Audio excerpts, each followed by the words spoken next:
Education একটা পণ্য হয়ে গেছে। একজন ঢাকা কলেজের, একজন বুয়েটের, দুইজনই ফ্রেশার, সিমিলার স্যালারিতে দুইজন আসবে। দুইজন সিভি ড্রপ করার পরে কাকে তোমরা ইনভাইট করবা ফর ইন্টারভিউ? ওই নর্থ সাউথের ছেলেটা আমাকে বেটার আরওআই দিবে with the same salary. BUET শোনার পরে আমাদের মাথায় সাইকোলজিক্যালি হিট করে যে ও আসলে ভালো। আমরা আসলে এখন এমন একটা কালচারে ঢুকে পড়ছি যে আমরা মনে করি যে আসলে বিশ্ববিদ্যালয়, পড়াশোনা, এডুকেশন এগুলো হচ্ছে আমাদের মেধার আমি বলতে পারি যে মাপকাঠি হিসেবে কাজ করে, right? Because end of the day আসলে স্কিলফুল পারসন ছাড়া সে প্রতিষ্ঠানের জন্য কোনো কিছু কন্ট্রিবিউট করতে পারবে না। রাইট, যে যার প্রফেশনে সবচাইতে ভালো সে সেদিক থেকে মেধাবী। আই হোপ যদি কোনো গভর্নমেন্ট অফিসিয়াল আমার ভিডিওটা দেখেন, আমি এই জায়গায় একটু বলতে চাই যে আমাদের সময় এসছে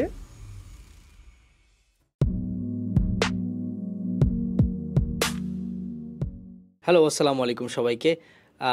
আমরা খুব বেশি ফর্মালি শুরুটা করতে চাচ্ছি না, কারণ পডকাস্টের মজাটাই হচ্ছে একটা ইনফর্মালিটি থাকবে, একটু রিল্যাক্সেশন থাকবে, সাউন্ডটা আপনার কানে খুব সুন্দর মিহিভাবে বাজবে এবং আপনার যেটা জানার ইচ্ছা সেটা আপনি জানবেন, শুনবেন, কমেন্ট বক্সে নানা ধরনের প্রশ্ন করবেন।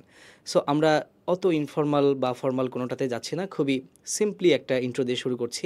আমাদের সাথে আজকে উপস্থিত আছেন আপনাদের বহুল কাঙ্ক্ষিত উইজডম এডুকেশনের সিইও কামরুল হাসান ভাই। Thank you.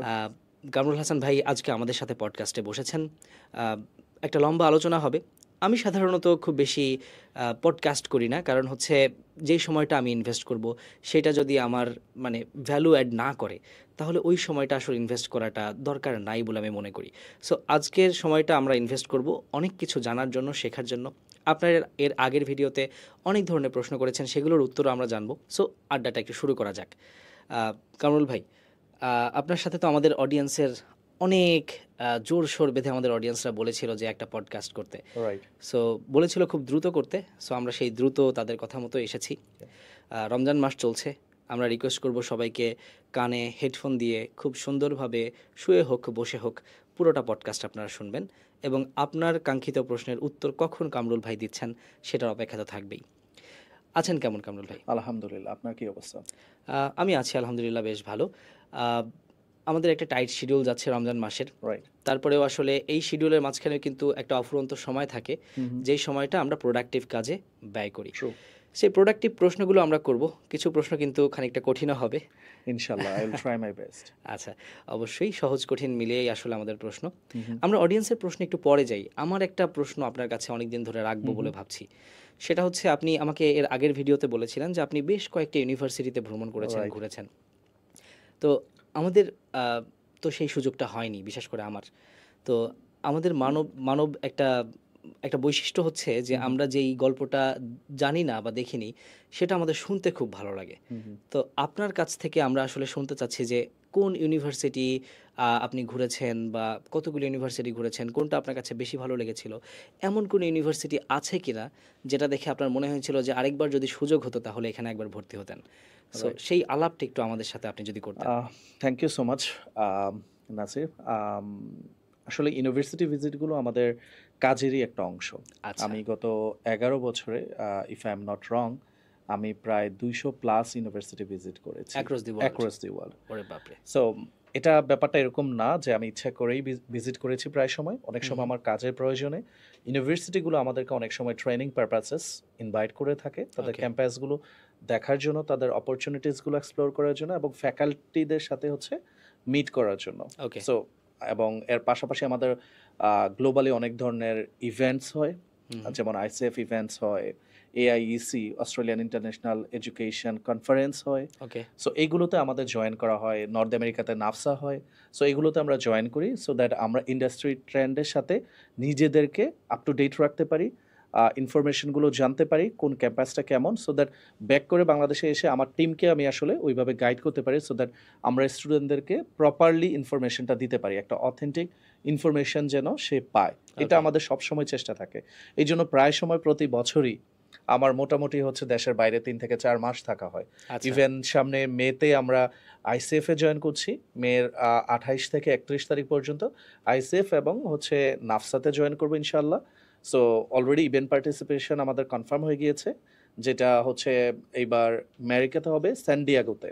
ওকে সো এই ধরনের ইভেন মজার ব্যাপার হচ্ছে আমরা যখন স্যান ডিয়েগোতে থাকবো অলরেডি ওই ক্যালিফোর্নিয়ার অনেকগুলো ইউনিভার্সিটি আমাদেরকে ফেম ট্রিপের জন্য ইনভাইটেশন পাঠিয়ে রেখেছে যে যেহেতু তুমি আসছো আইসএফ এ ওকে তুমি আমার ক্যাম্পাস এসে ভিজিট করে যাও so that you can learn about our facilities opportunities and other things like তো সো এটা হয় আসলে রেগুলার বেসিসেই আমরা করে থাকি। আচ্ছা, তো আপনার কাছে কোন ইউনিভার্সিটি, বা আপনি চাইলে কয়েকটাও বলতে পারেন, যে আপনার কাছে খুবই ভালো লেগেছে বা আপনি দেখেছেন? আহ, নাসির অনেস্টলি আমি এইভাবে আইডেন্টিফাই করাটা খুবই টাফ, বিকজ আমার কাছে মনে হয় বিদেশের ম্যাক্সিমাম ইউনিভার্সিটিগুলো তারা হচ্ছে more or less same in terms of campus facilities যদি আমি বলি, বিকজ ওকে বাংলাদেশেও আমাদের পাবলিক ইউনিভার্সিটিগুলো অনেক ক্যাম্পাস অপরচুনিটিস অনেক বেশি হয়ে থাকে, অনেক বড়, যদিও অতটা অর্গানাইজ না লাইক ফরেন ইউনিভার্সিটিসগুলো। সো আমি কয়েকটা একটু বলবো, কয়েকটা নাম বলবো, বাট সবগুলোই আমার কাছে মনে হচ্ছে যে সেম।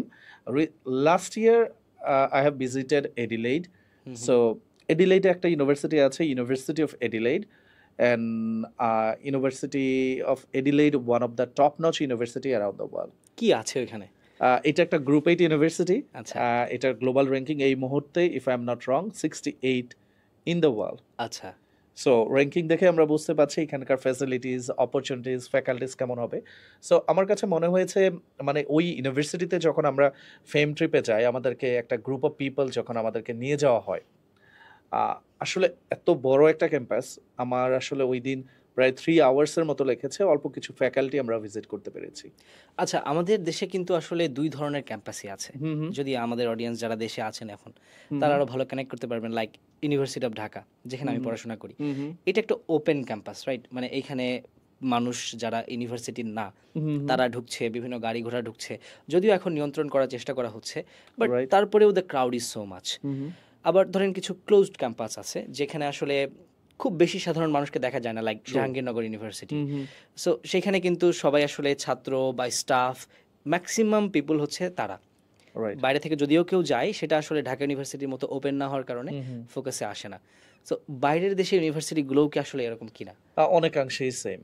আচ্ছা হ্যাঁ, ওপেন ক্যাম্পাস থাকে এবং প্রচুর তুমি চাইলেও ক্যাম্পাস ভিজিট করতে পারবা, এবং প্রচুর বাইরের মানুষজন আসলে ওদের ক্যাম্পাসগুলো আমার কাছে মনে হয় মানে এডিলেডের পরেই আমি আরেকটা ইউনিভার্সিটির কথা বলতাম। ওকে সো আমার মনে হয় যে ওদের ক্যাম্পাসগুলো এতটা গোছানো, is more like a calendar.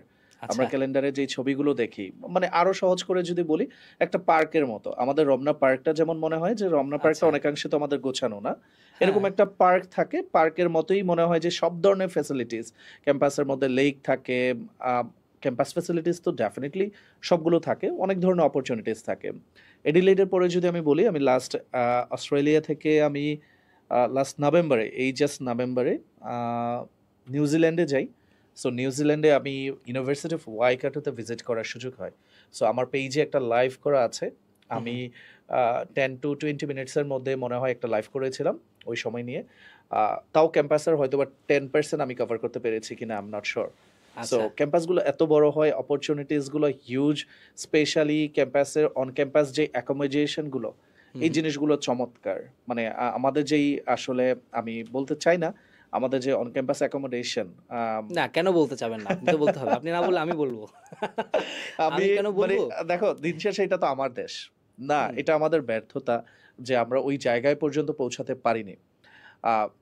University of ওয়াইকাটোর ক্যাম্পাসের যে স্টুডেন্ট ভিলেজটা করা আছে, তুমি যদি একটু ইউটিউবে গিয়ে দেখো, পার্সোনালি না গিয়েও, তাহলে তুমি কম্পেয়ার করতে পারবা যে আসলে বাংলাদেশের এই যে আমাদের ক্যাম্পাস, আমরা হলগুলো দেখি, মানে এইটা আমার মনে হয় যে one of the oldest in the world.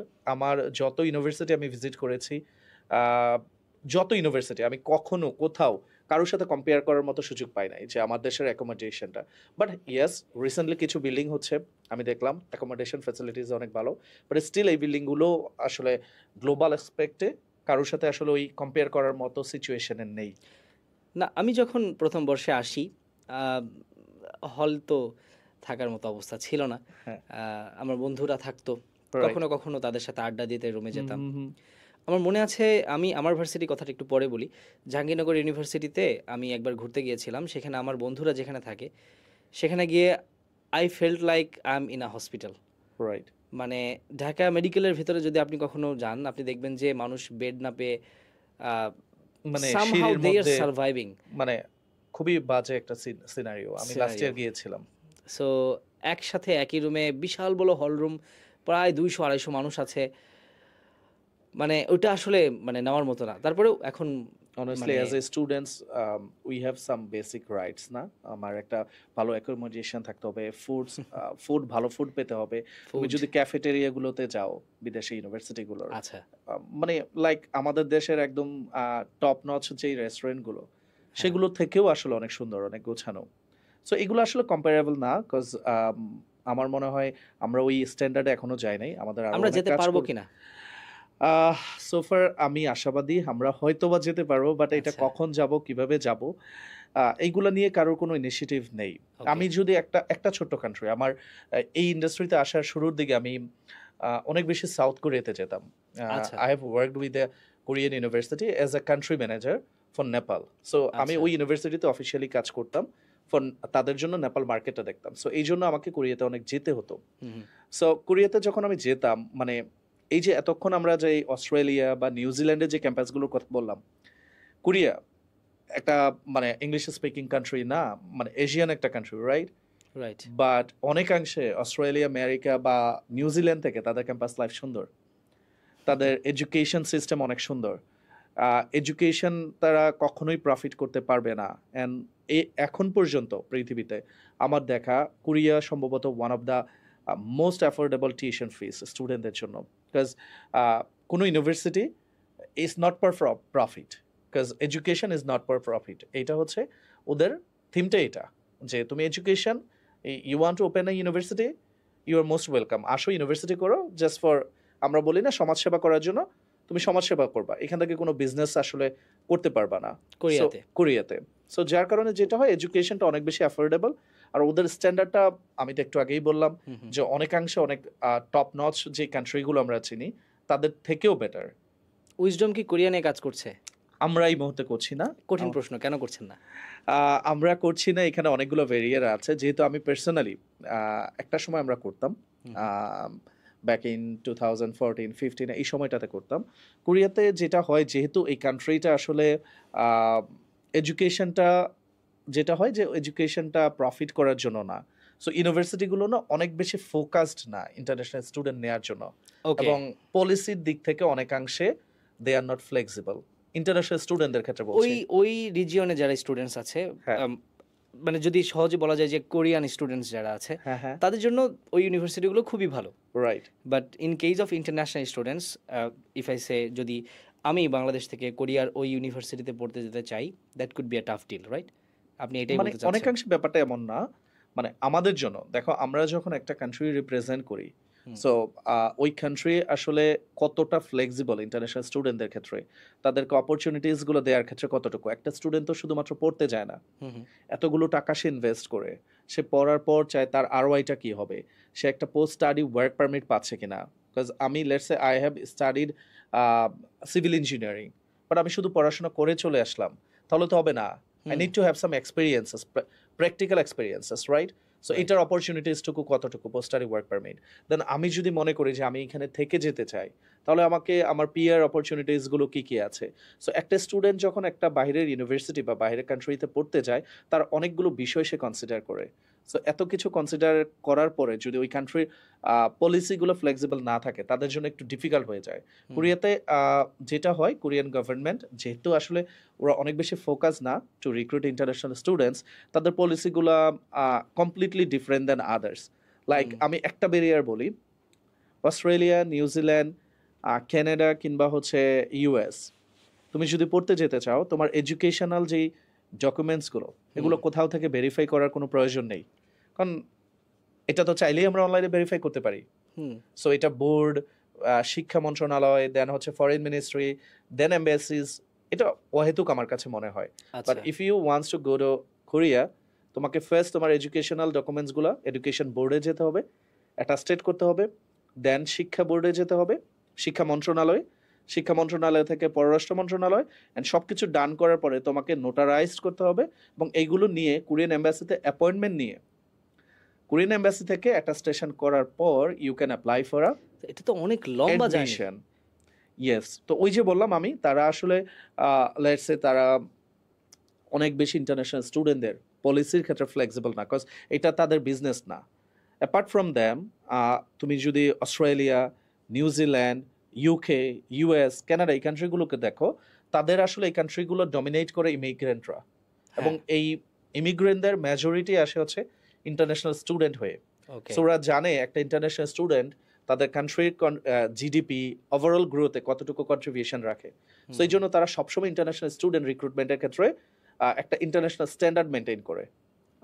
আমি যদি বলি অস্ট্রেলিয়ার ক্ষেত্রে, অস্ট্রেলিয়ার ইফ আই এম নট রং, আমার স্ট্যাটিস্টিক্সটা মনে নেই, বাট অ্যাজাম্পশন অনুযায়ী আমি বলছি সেটা হচ্ছে $46 বিলিয়ন পার ইয়ার ইন্টারন্যাশনাল স্টুডেন্টরা কন্ট্রিবিউট করে tuition fees to their GDP.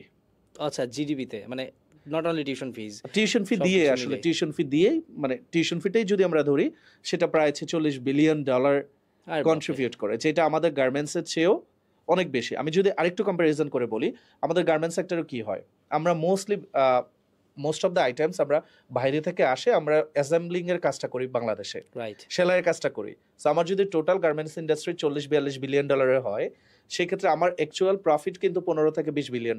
Right, because আমি বাটার নিয়ে আসছি বাইরে থেকে, জিপার নিয়ে আসতেছি বাইরে থেকে, আমার সব কিছু কটন নিয়ে আসতেছি বাইরে থেকে। বাট একটা ইন্টারন্যাশনাল স্টুডেন্ট যখন লেটস সে $10,000 পে করে, এন্টায়ারলি $10,000 কিন্তু অস্ট্রেলিয়াতে ঢুকছে। আচ্ছা, পুরোপুরি টাকাটা ইউজ হচ্ছে। ওইখানকার একটা টিচার যদি স্যালারি নেয়, সে কি করবে? ওই টাকাটা অস্ট্রেলিয়ার মধ্যেই সে খরচ করবে।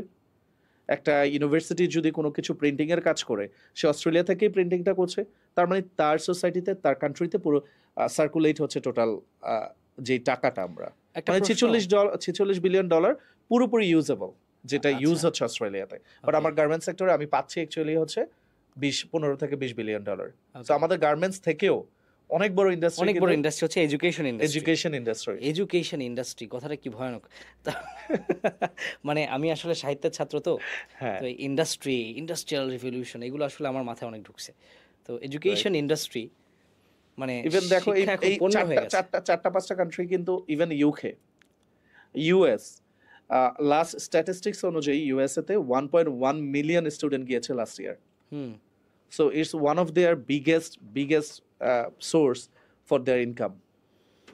মানে 1.1 মিলিয়ন স্টুডেন্টস পুরো পৃথিবী থেকে ইউএসএ তে আসে পার ইয়ার, এভরি ইয়ার।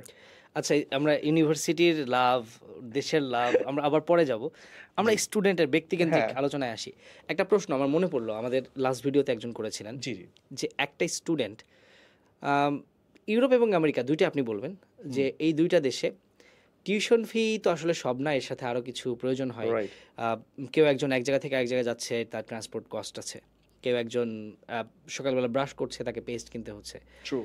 এই যে আমাদের দৈনন্দিন যে খরচ, খাওয়া দাওয়া, থাকা, ঘোরাফেরা এবং টিউশন ফিজ, এই সব কিছু মিলিয়ে ইউরোপে এবং আমেরিকাতে, আপনি চাইলে কানাডা অ্যাড করতে পারেন, অস্ট্রেলিয়া অ্যাড করতে পারেন, আপনারা যে সমস্ত কান্ট্রি নিয়ে কাজ করেন। সো ওই সমস্ত কান্ট্রিতে এক মান্থের খরচ বাংলা টাকায় কেমন আসে? আচ্ছা, প্রথমত আমি একটু বলি, মানে ইউরোপ অ্যান্ড ইংলিশ স্পিকিং যে কান্ট্রিগুলো আমরা রিপ্রেজেন্ট করি, like Australia, Canada, New Zealand, UK, US. So একটা স্টুডেন্টের যখন বাংলাদেশ থেকে সে বাইরে যাওয়ার চিন্তা করে, 90% ক্ষেত্রেই দেখা যায় যে এই টপ 5টা কান্ট্রিজে ওরা চিন্তা করে। বিকজ এটার একটা লিগেসি আমাদের দেশ থেকে গত 100 বছর ধরে স্টুডেন্টরা আসলে পড়তে যাচ্ছে এইসব কান্ট্রিগুলোতে। Europe is a good destination for higher education, আমি মানি। বাট ওই যে বললাম যে এই কান্ট্রিগুলো যেহেতু তাদের, দেখো বারবার ওই জিনিসটা চলে আসে, কেন তারা পলিসির ক্ষেত্রে এত বেশি ফ্লেক্সিবল, কেন তারা ইন্টারন্যাশনাল স্টুডেন্টদেরকে এত কিছু দিচ্ছে? Because it's there business. তোমার বিজনেসকে যদি টিকে রাখতে হয়, তোমাকে সব সময় দেখতে হবে তুমি যার কাছে পণ্য বিক্রি করছো সে কি কি বেনিফিট চাচ্ছে, সেই বেনিফিটগুলো পাচ্ছে কিনা। ইউরোপেও সেম অ্যাজ কোরিয়া, যে ইউরোপেও আসলে এডুকেশনটা ওইরকম বিজনেস না। সো যার কারণে ইউরোপের টিউশন ফি কিন্তু অনেক affordable. But the problem is, তাদের ইন্টারন্যাশনাল স্টুডেন্ট যদি আমি দেখি, খুবই limited number of international student ওরা নিয়ে যায়। ইউরোপে যে ব্যারিয়ারটা প্রথমত একটা স্টুডেন্টের আসে ইংলিশ স্পিকিং কান্ট্রির বাইরে, সেটা হচ্ছে ল্যাঙ্গুয়েজ। আচ্ছা, ইউরোপের অনেক কান্ট্রিতে এখনো তাদের নিজস্ব ল্যাঙ্গুয়েজটার প্রচলন অনেকাংশে বেশি। জার্মানি, আফটার গ্রাজুয়েশন তুমি যখন একটা full time job, during graduation you can manage তুমি ইংলিশ দিয়ে ম্যানেজ করতে পারো, বা somehow you can manage. But after graduation তুমি যখন একটা ফুল টাইম জব করতে যাবা, অনেকাংশেই ল্যাঙ্গুয়েজ ব্যারিয়ারটাতে পড়তে হয় একটা স্টুডেন্টকে, Right. যেটা একটা ইংলিশ স্পিকিং কান্ট্রিতে পড়তে হয় না। হুম। লিভিং কস্টের ব্যাপারে, দৈনন্দিন যে খরচ, এগুলোর ব্যাপারে আমি বলবো আফটার কোভিড আমার মনে হয় যে পৃথিবীর অ্যাক্রস এভরিওয়্যার খরচটা অনেকাংশে কাছাকাছি চলে আসছে। আচ্ছা, সো সেক্ষেত্রে আমি যদি বলি অস্ট্রেলিয়ার স্ট্যান্ডার্ডে যদি বলি একটা স্টুডেন্টের পার মান্থ, আমি কি লিভিং এক্সপেন্সেস মানে অ্যাকোমোডেশন অ্যাড করব? আপনি টোটাল কস্ট ইন 1 মান্থ আপনি মান্থলি হিসাবে আচ্ছা, বলবেন। আমি যদি দেখি অস্ট্রেলিয়াতে একটা স্টুডেন্টের পার মান্থ সে যদি রুম শেয়ার করে থাকে, তাহলে তার 150 থেকে $200 পর্যন্ত পার রুম আসবে, depending on the location and condition of the house, Okay, right? আমি okay. কেমন বাসায় থাকছি, বাট মিনিমাম তার 150 অস্ট্রেলিয়ান ডলার লাগবে পার উইক, যেহেতু ওদের রেন্টালটা উইকলি হয়। হুম। সো আমার যদি পার উইক $150 হয়, দ্যাট মিনস আমি চারটা সপ্তাহে আমার হচ্ছে লেটস সে $600 দরকার হচ্ছে ফর অ্যাকোমোডেশন।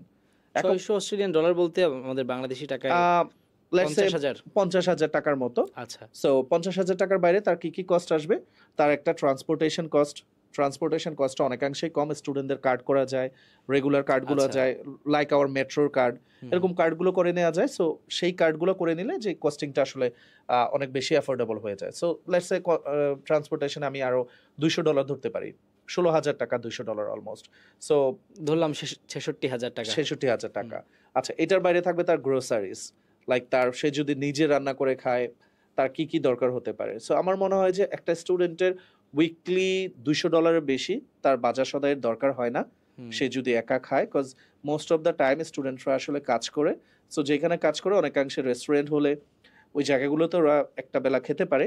সো এক বেলায় নর্মালি স্টুডেন্টরা বাসায় খায়, এক বেলা আসলে বাইরে খায়। সো আমি টোটাল কস্টিংটা যদি উইকলি $200 ধরি, তাহলে আমাকে আরো $800 মতো পার মান্থ আমাকে খরচ করতে হচ্ছে ফর আমার খাবার দাবার। আচ্ছা, আমি ধরলাম 80,000। $800?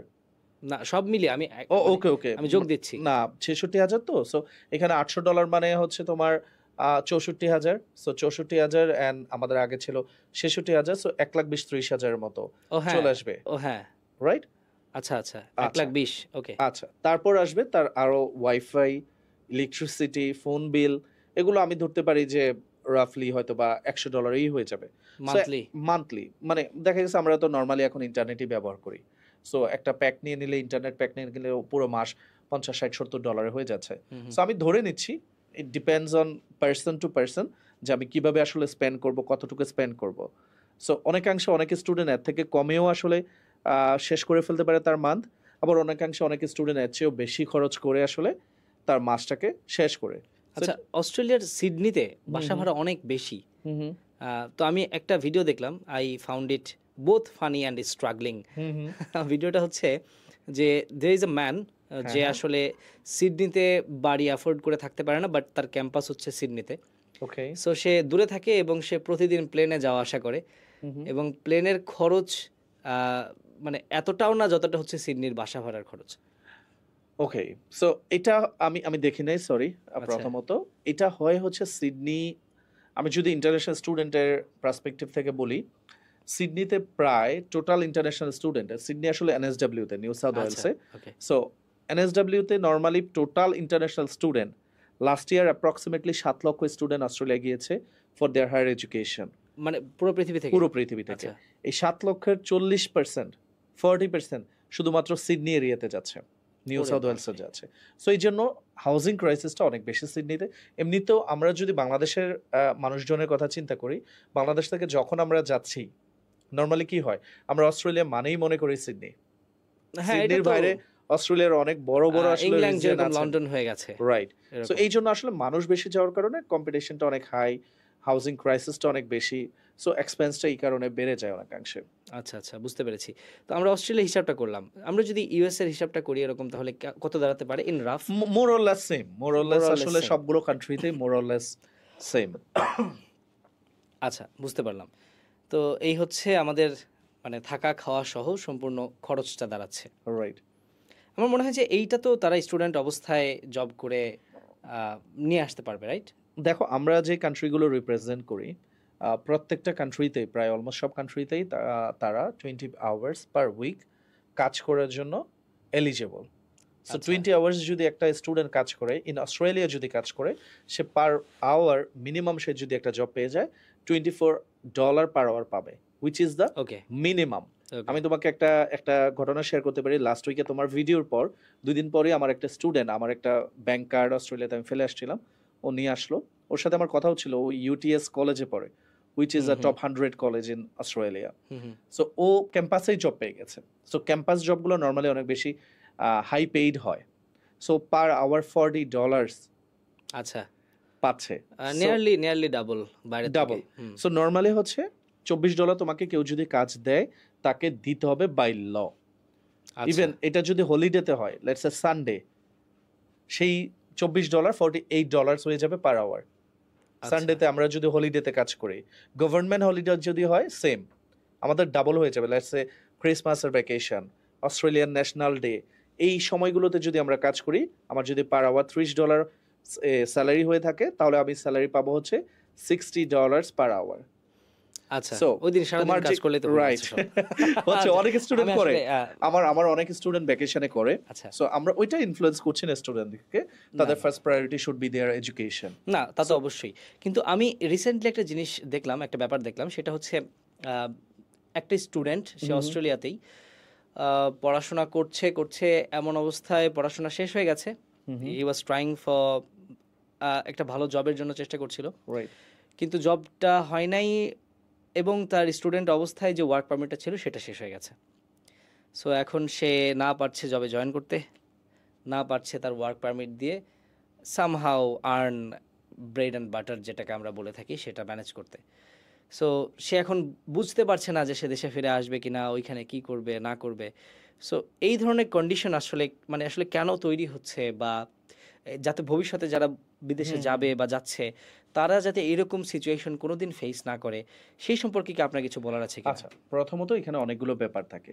দেখো, normally after graduation, let's say তুমি ঢাকা ইউনিভার্সিটিতে পড়ছো, হ্যাঁ, তো আফটার গ্রাজুয়েশন তুমি তো একটা জবের জন্য ট্রাই করবা, অবশ্যই। সো কি হয়, আমি এই কেসটাকে এক্সাম্পল হিসেবে নিয়ে বলছি, আমি বলছি না যে এই ছেলেটার এই বিষয়টাই হয়েছে, বাট আপনি অ্যাজ এ এক্সাম্পল আমি বলছি, হতেও পারে যেটা হয় নর্মালি। আমি তো যাই, আসলে সবসময় যাই, স্টুডেন্টের সাথে দেখা করি, দেখা করার পর বিষয়গুলো বুঝতে পারি যে কেন আসলে এই জিনিসগুলো হয়। আমাদের স্টুডেন্টরা না অনেক বেশি মানে ইমিডিয়েটলি চায় সবকিছু।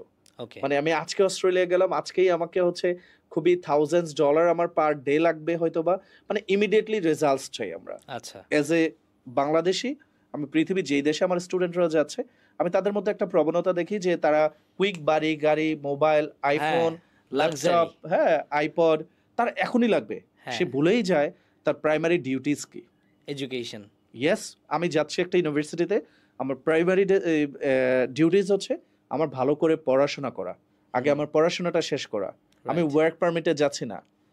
উইথ ডিউ রেসপেক্ট, মিডল ইস্টে যিনি যাচ্ছেন, উনি জেনে যাচ্ছেন, উনি কাজ করতে যাচ্ছেন। সো উনি ডে 1 থেকে কিন্তু কাজ করছেন, তার আর কোনো পারপাস থাকে না। বাট যে অস্ট্রেলিয়ায় স্টুডেন্ট ভিসায় যাচ্ছে, তার পারপাস কিন্তু এডুকেশন, নট ওয়ার্ক। ওয়ার্কটা হচ্ছে একটা আমি হ্যান্ডস অন এক্সপিরিয়েন্সেস যেন পাই, আমি মানে ওয়ার্ক লাইফটা কেমন হয় সেটা যেন গ্র্যাজুয়ালি হচ্ছে একটু এক্সপিরিয়েন্স করতে পারি, আমার বেসিক কিছু নিডসের জন্য কিছু আর্ন করতে পারি, সেটার জন্য আমাদের হচ্ছে ওয়ার্ক পারমিটটা দেয়া। বাট আমাদের বাংলাদেশিরা কি করে, ওই ওয়ার্ক পারমিটটাকে মনে করে full time work permit, and এডুকেশনটাকে বানায় ফেলে পার্ট টাইম, কোনো রকমে স্ট্যাটাসটাকে অ্যাক্টিভ রাখার জন্য। ওকে, আমার খুব কাছের একজন বন্ধু, recently he is in Australia, I don't want to say his name, আমি তার ইউনিভার্সিটিটাও বলতে চাই না, বাট একটা ভালো ইউনিভার্সিটিতে আসছে সে। তো আমার বন্ধু অস্ট্রেলিয়াতে গেছে 2021-22 সালে, করোনার পর। ওকে, এরপরে গিয়ে সে পড়াশোনা কিছুদিন করে আর করছে না। রাইট, এটাই প্রবলেমটা হয়, working and earning a lot of money. Yes, করোনার পর যে সুযোগটা ছিল, করোনার পর যেহেতু অস্ট্রেলিয়ান বর্ডারগুলো বন্ধ ছিল, সো তখন স্টুডেন্টদেরই ফুল টাইম ওয়ার্ক পারমিট দিয়ে দিয়েছিল। রাইট, সো তখন স্টুডেন্টরা প্রচুর রান করেছে, কজ লেটস সে তোমার বাসা ক্লিন করাবা, হ্যাঁ, কাজের লোক নাই, তুমি পাচ্ছ না কাউকে, আমাকে পাচ্ছ, তুমি বলছো $30 দিবা, আমি ডিমান্ড করলাম $50 দিতে হবে।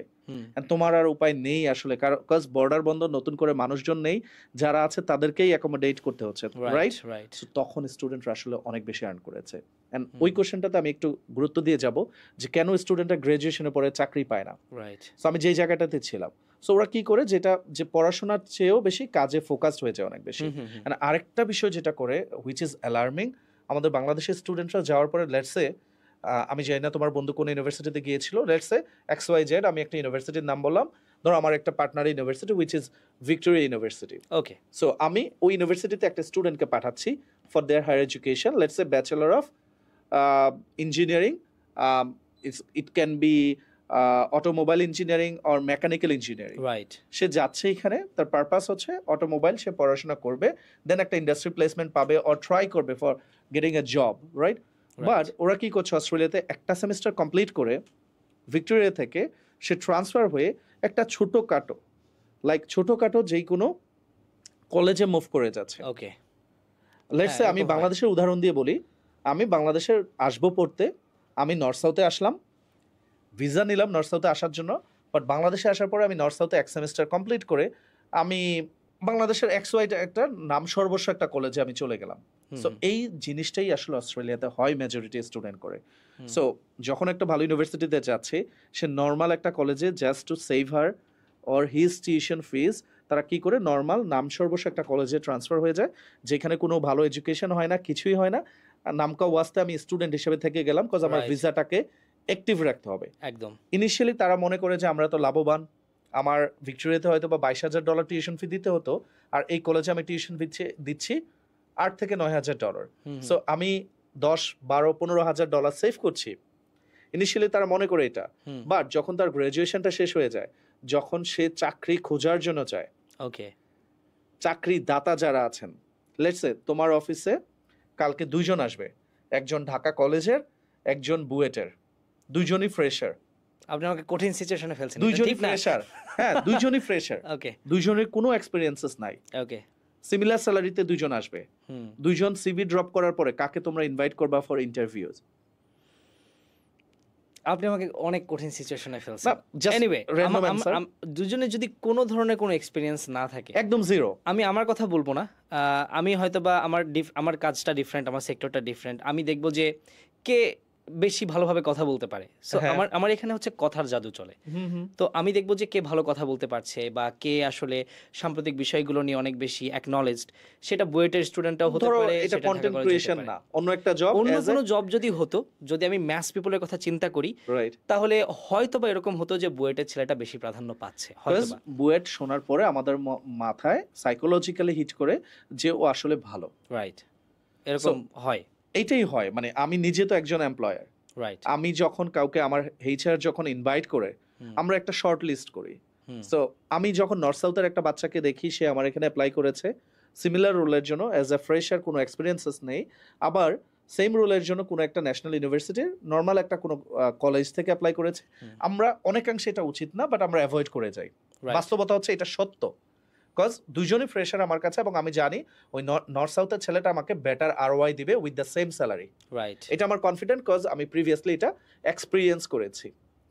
দুই জায়গা থেকে আমার এখানে কাজ করেছে, আমি দেখেছি ফিডব্যাকটা কি হয়, right? Case by case different হতে পারে, বাট মেজরিটি টাইমে এটা সিমিলার। সো এই জিনিসটাই হয় যখন বাচ্চারা স্কুল বা ইউনিভার্সিটিগুলো ট্রান্সফার করে ফেলে। ইনিশিয়ালি তারা ভাবে আমি তো টাকা সেভ করে ফেললাম, বাট যখন গ্রাজুয়েশনের পরে চাকরির জন্য ওরা দৌড়ায়, এমপ্লয়ার অস্ট্রেলিয়াতে তাকে মিনিমাম একটা, মানে সারপ্রাইজিংলি তুমি শকড হবে, একটা মিনিমাম একটা বাচ্চা যদি ফুল টাইম জব পায়, অস্ট্রেলিয়াতে একটা জব পোর্টাল আছে আমাদের VD জবসের মতো, seek.com, ওইখানে গিয়ে তুমি একটা জবের জন্য সার্চ করে দেখবা, একটা ফুল টাইম জব শুরুই হয় অস্ট্রেলিয়াতে $90,000 অস্ট্রেলিয়ান ডলার থেকে মিনিমাম ফ্রেশারদের। বুঝতে পারছি, $100,000 ইজ মিনিমাম, মানে $1,00,000 মিনিমাম এটা বাচ্চাদের। সো $1,00,000 যখন একটা এমপ্লয়ার পে করবে, সে তো আসলে ইনিশিয়ালি যেহেতু সে ফ্রেশার, সে যখন দেখবে UTS থেকে কেউ পড়ে আসছে, মোনাশ থেকে পড়ে আসছে, তাকেই কল করার প্রবণতাটা বেশি থাকবে, রাইট? সো ওই স্টেজে গিয়ে যখন বাচ্চারা চাকরি পায় না, তখন বলে আমি অস্ট্রেলিয়াতে এসেছি, আমি চাকরি পাই না, আমি বেড ধরবো তোমার সাথে, তুমি দেখো তার CV, সে কোথায় পড়েছে, কি পড়েছে, নিজেকে কিভাবে তৈরি করেছে, কেন সে চাকরি পায় না। চাকরি না পাওয়ার অন্যতম রিজন আমরা নিজেদেরকে ওইভাবে যোগ্য করে তুলতে পারি না। Right. বাংলাদেশেই, আমি অস্ট্রেলিয়ার কথা বাদ দিলাম, বাংলাদেশে আমাকে আফটার গ্রাজুয়েশন একটা চাকরি পেতে কত স্ট্রাগল করতে হয়। রাইট মামা চাচা খালু থেকে শুরু করে সবাইকে দিয়ে পুশ করাতে হয় যে একটা চাকরির জন্য।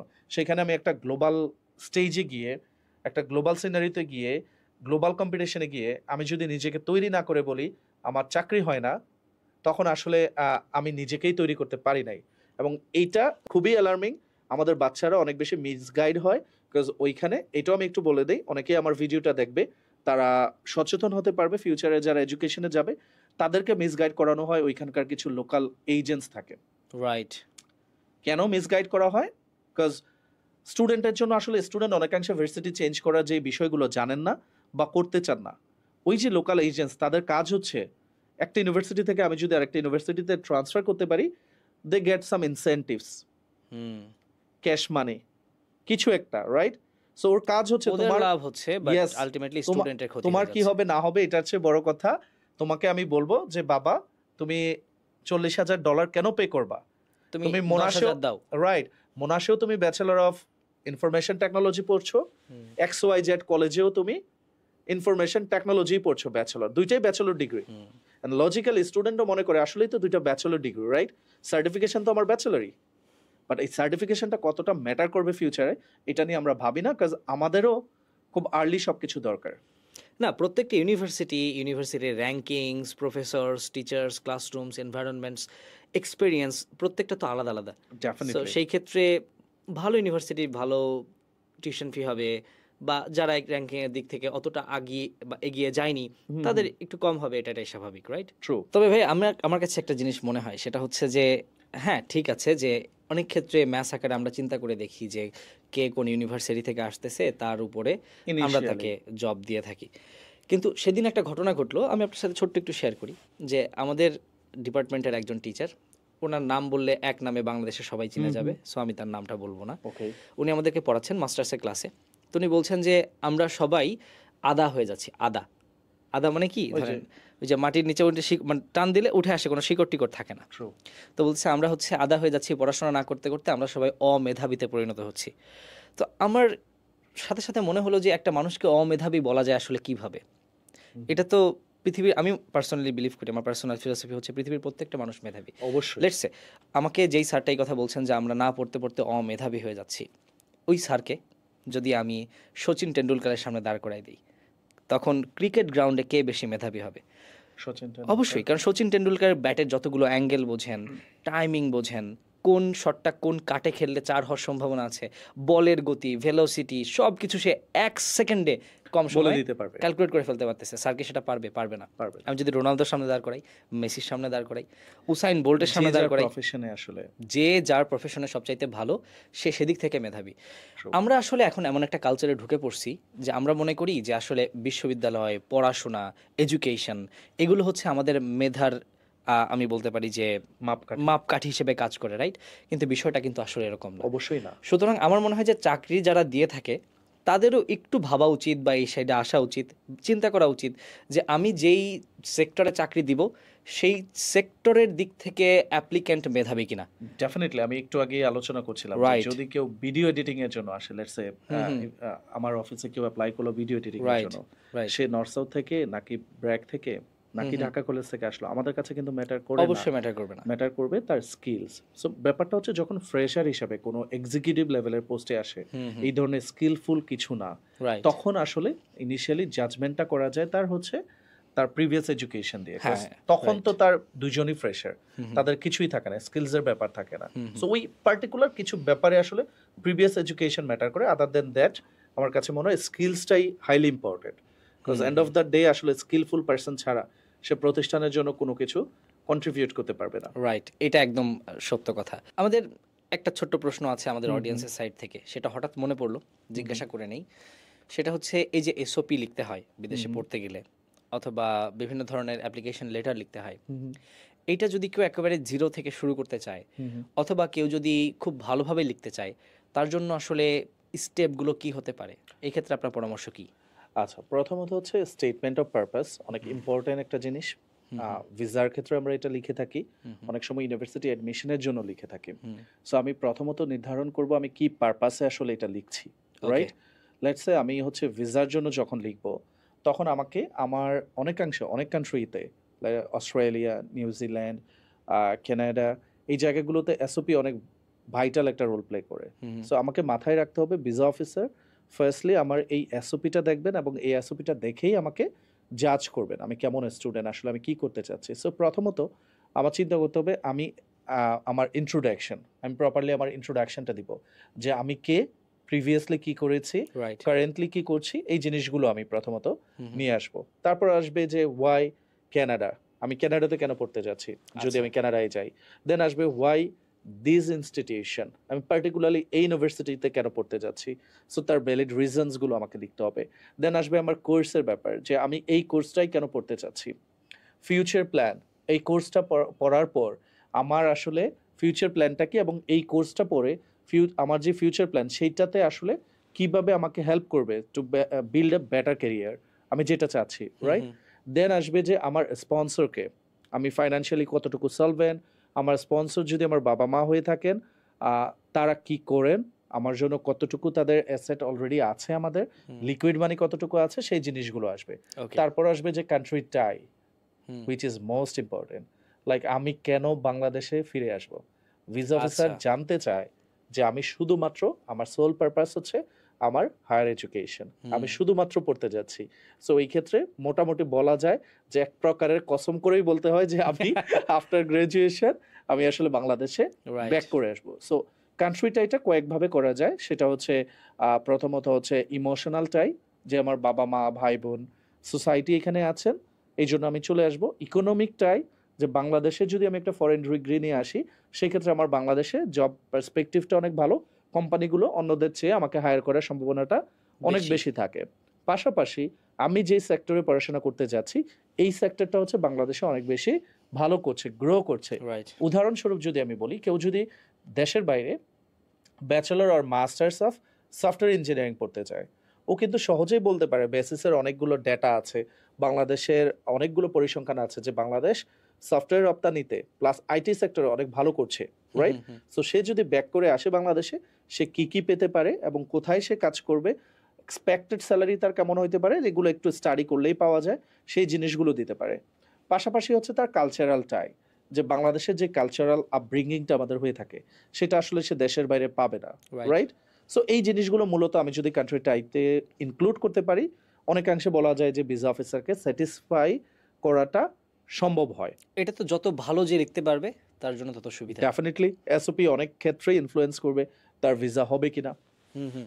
তো সেটা তো অনেক কঠিন একটা প্রসেস অনেকের ক্ষেত্রে, আমি বলছি না সবার ক্ষেত্রে, রাইট? তো সেই ক্ষেত্রে কনসালটেন্সি ফার্মগুলো লিখতে সহায়তা করে কিনা? প্রথমত হচ্ছে আমরা তাদেরকে লিখে দেওয়ার জন্য অথরাইজ না। আচ্ছা। যেহেতু আমরা ইউনিভার্সিটিগুলোর অফিসিয়াল পার্টনার, সো ইউনিভার্সিটি কখনো আমাদেরকে পারমিট করে না যে আমরা তাদের এসওপি লিখে দিব।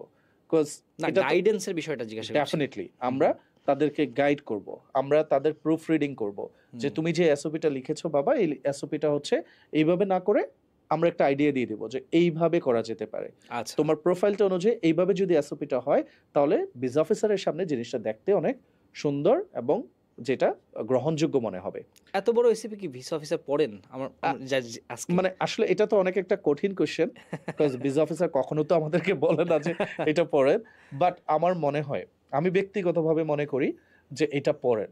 বিকজ একটা স্টুডেন্ট সম্পর্কে জানতে হলে তাকে আমি দেখলাম না, তার সাথে আমি কথা বললাম না, আমি শুধুমাত্র কিছু ডকুমেন্টসের উপরে তাকে জাজ করছি, তাকে আমি ভিসা দিব কি দিব না। সো সেই ক্ষেত্রে এসওপিটা অনেক ইম্পর্টেন্ট একটা রোল প্লে করে, বিকজ আমি জানতে পারি ওই স্টুডেন্টটা, দেখো সবার এসওপি কিন্তু সিমিলার হয় না, এসওপিটা ডিফারেন্ট হয়, রাইট? লেখার ধরনই কিন্তু একরকম হয় না। সো ভিসা অফিসার কিন্তু ওইটা দেখেই জাজ করতে পারে যে কিভাবে থিঙ্ক করছে। আমি যদি আরেকটু এইভাবে বলি, লেটস সে আমরা যে পরীক্ষার খাতায় লিখি 25 পৃষ্ঠা 30 পৃষ্ঠা আমরা অনেক অনেক লিখি, রাইট? আমাদের টিচাররা কি 30 পৃষ্ঠা আসলে পড়েন? মানে 100 স্টুডেন্ট যদি হয়, টিচার পড়েন না, আমাকে 100 বা 500 স্টুডেন্টের খাতা দেখতে হবে, line by line, word by word, character by character. এটা তো আসলে সময় সাপেক্ষ বিষয়, সম্ভব হয় না। সো একটা এজাম্পশন করতে পারেন, উনি যখন একটা দুইটা কোশ্চেনের আনসার পড়েন উনি একটা স্ট্যান্ডার্ড সেট করতে পারেন যে স্টুডেন্টটা কেমন কোন আসলে প্রশ্নের উত্তর কেমন দিতে পারে। দিতে পারে, রাইট। তার সম্পর্কে একটা অ্যাজাম্পশন তৈরি হয়ে যায়। আমার মনে হয়, আমার ধারণা ভিসা অফিসার যখন এই জিনিসগুলো পড়েন তার সম্পর্কে একটা আইডিয়া হয়ে যায় যে এই মানুষটা আসলে কেমন। ওকে। বিকজ একটা স্টুডেন্ট, লেটস সে আমরা যে কান্ট্রিগুলো রিপ্রেজেন্ট করি, Australia, Canada, UK, USA, New Zealand, এর মধ্যে ইউএস হচ্ছে সরাসরি ইন্টারভিউ নেয় ফেস টু ফেস, এর বাইরে অন্যরা কেউই ফেস টু ফেস ইন্টারভিউ নেন না, কেস বাই কেস দু একজন হচ্ছে। ইউকেতে ওভার দ্য ফোন ইন্টারভিউ হতে পারে, দেন অস্ট্রেলিয়াতে ওভার দ্য ফোন ইন্টারভিউ হতে পারে ইফ নিডেড, নিউজিল্যান্ডে ওভার দ্য ফোন ইন্টারভিউ হতে পারে ইফ নিডেড। এটা কিন্তু ম্যান্ডেটরি, সবার জন্য না। ওকে। সো তার মানে হচ্ছে আমি যে ডকুমেন্টসগুলো সাবমিট করছি তার উপরেই কিন্তু ভিসা অফিসার আমাকে জাজ করছে। যেহেতু আমি ইন্টারভিউ দিতে যাচ্ছি না সশরীরে, তার মানে আমার ডকুমেন্টসগুলো এত সুন্দর করে, লেটস সে আমি ইউএস এমবাসিতে ইন্টারভিউ দিতে যাব, তাহলে আমি তো চেষ্টা করব যে আমি আমার সর্বোচ্চ সুন্দর করে গোছানো ওয়েতে যাওয়ার, সুন্দর একটা ড্রেস আপ, গোছানো পরিবেশ, সুন্দর haircut, right. Right. So যেহেতু অন্য এমবাসিগুলোতে আমি যেতে পারছি না, আমি কতটা স্মার্ট আমি দেখাতে পারছি আমার না, এসওপি থেকে। এটা আমার এসওপি এন্ড আমার গোছানো ডকুমেন্টসগুলো, রাইট, বুঝতে পেরেছি।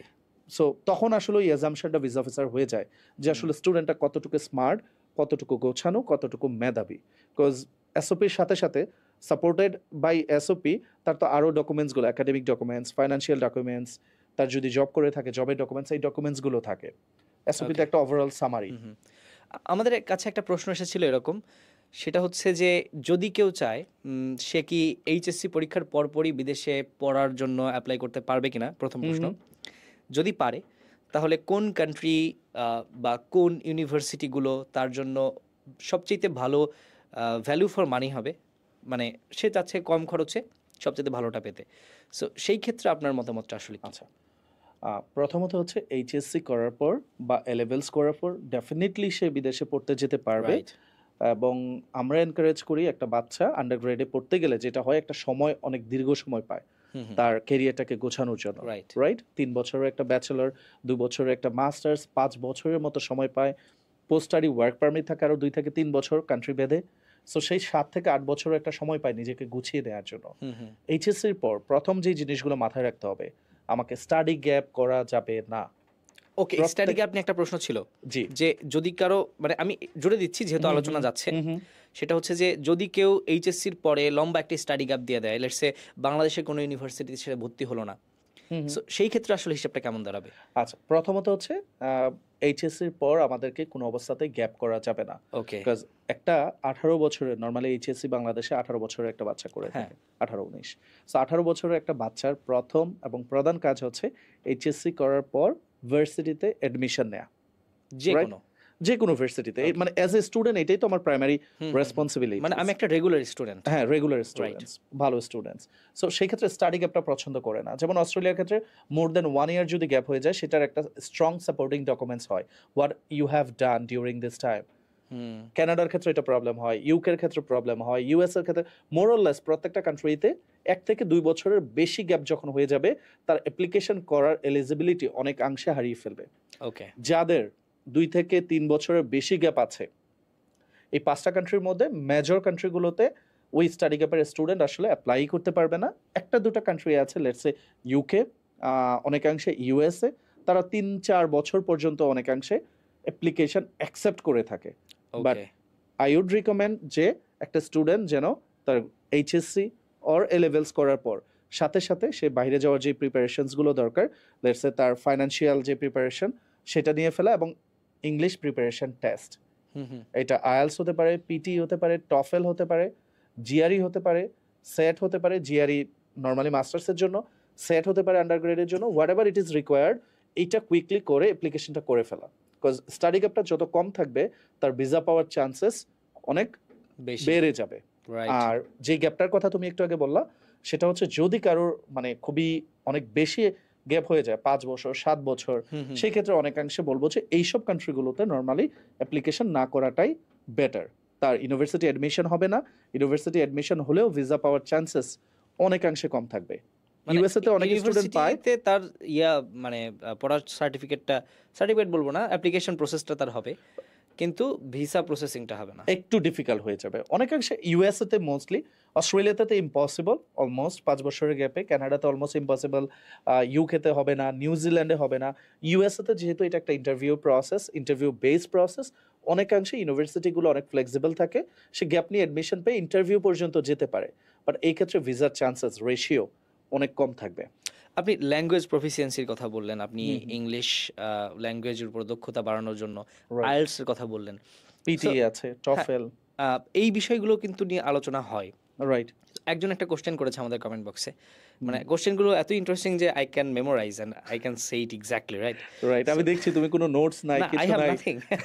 বাট স্টিল তোমার ওয়ান বাই ওয়ান কোশ্চেনগুলো সবগুলো এটা কি, সেট করা। এটা হচ্ছে শুধু মানে উইজডমের ভিডিওর ক্ষেত্রে না, আমি প্রত্যেকটা ভিডিওর কমেন্ট বক্স পড়ি। I love reading. যদি কেউ ক্রিটিসাইজ করে, আই অ্যাডমায়ার, আমি তাদেরকে রিপ্লাই করার চেষ্টা করি। অ্যান্ড আমি যখনই ফাঁকা টাইম পাই, I try to understand what my audience is trying to tell me. Right, প্রত্যেকটা ইম্পর্টেন্ট, রাইট? সো এটা যেহেতু এখন বলতে পারেন আমার প্যাশন থেকে পেশা হয়ে দাঁড়াচ্ছে, যদিও আমি ভবিষ্যতে এই পেশা থাকবো কিনা আই ডোন্ট নো, বাট এখন যেহেতু বর্তমানে এটা আমার পেশা হয়ে যাচ্ছে, সো সেক্ষেত্রে আমার মনে হয় যে I have to understand each and every customer, right. So এই হচ্ছে বিষয়। সো একটা প্রশ্ন যেটা আমি একটু আগে বলছিলাম, যে একজন কমেন্ট করেছে যে তার বন্ধু কোভিডের পরপর ডুওলিঙ্গোতে 110 স্কোর করেছে, and I am pretty sure যে 110 স্কোর করেছে, এবং সে খুব আমেরিকাতে 85 স্কোরে নেয় এরকম একটা ইউনিভার্সিটিতে সে পড়াশোনা করছে। ইউনিভার্সিটির নাম সে বলে নাই, সো রোমান ইউনিভার্সিটি সম্ভবত যদি বলে থাকে, এরকম একটা ইউনিভার্সিটিতে সে 85 স্কোর ওই ইউনিভার্সিটি নেয়, তার 110 ছিল, খুব ভালো স্কলারশিপে তাকে নিয়ে গেছে। সেই ফ্রেন্ডের রিকমেন্ডেশনে সে জিজ্ঞাসা করছে তারও কি ডুওলিঙ্গোতে ডুওলিঙ্গো করে আইএলটিএস না করে আমেরিকার জন্য অ্যাপ্লাই করাটা ঠিক হবে কিনা, এই সম্পর্কে আপনার মতামত কি? আচ্ছা, প্রথমত আমাদেরকে একটু বুঝতে হবে ডুওলিঙ্গোটা কি। আচ্ছা, কোভিডের টাইমে যখন আসলে মানুষজন আইএলটিএস বা অন্যান্য পেপার বেসড এক্সামগুলো দিতে পারছিল না, সো অনলাইন বেসড একটা সলিউশন, কমপ্লিটলি বাসায় বসে ভিডিওর মাধ্যমে, মানে ক্যামেরা অন করে একটা এক্সাম দেওয়ার যে ব্যবস্থাটা, সেটা হচ্ছে ডুওলিঙ্গো। সো এটা কমপ্লিটলি অটোমেটেড এআই বেসড একটা ইন্টারভিউ, মানে এক্সাম। সো এটা খুব সহজ আসলে। সো কোভিডের সলিউশন হিসেবে এটা মার্কেটে আসে, এখন পর্যন্ত এটা এক্সিস্ট করছে, অনেক কান্ট্রি, অনেক ইউনিভার্সিটি এটা অ্যাকসেপ্ট করে। বাট কেউ যদি দেশের বাইরে পড়তে যায়, আমি এটা ওয়াইডলি আমি রিকমেন্ড করব না, বিকজ প্রত্যেকটা কান্ট্রি আসলে ডুওলিঙ্গো অ্যাকসেপ্ট করে না। আমি যদি অস্ট্রেলিয়ার কথা চিন্তা করি, অস্ট্রেলিয়ান কোনো ইউনিভার্সিটি ডুওলিঙ্গো অ্যাকসেপ্ট করবে না।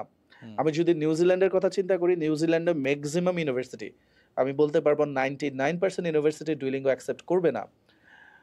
ইউকেতে কিছু ইউনিভার্সিটি এখনও ডুওলিঙ্গো অ্যাকসেপ্ট করছে, কানাডা এবং ইউএসএতে ওয়াইডলি এখনও আইএলটিএস, পিটিই, টফেলের অল্টারনেটিভ হিসেবে ডুওলিঙ্গোটাকে অ্যাকসেপ্ট করছে। কেন আমি ডুওলিঙ্গোটাকে রিকমেন্ড করবো না ওইভাবে?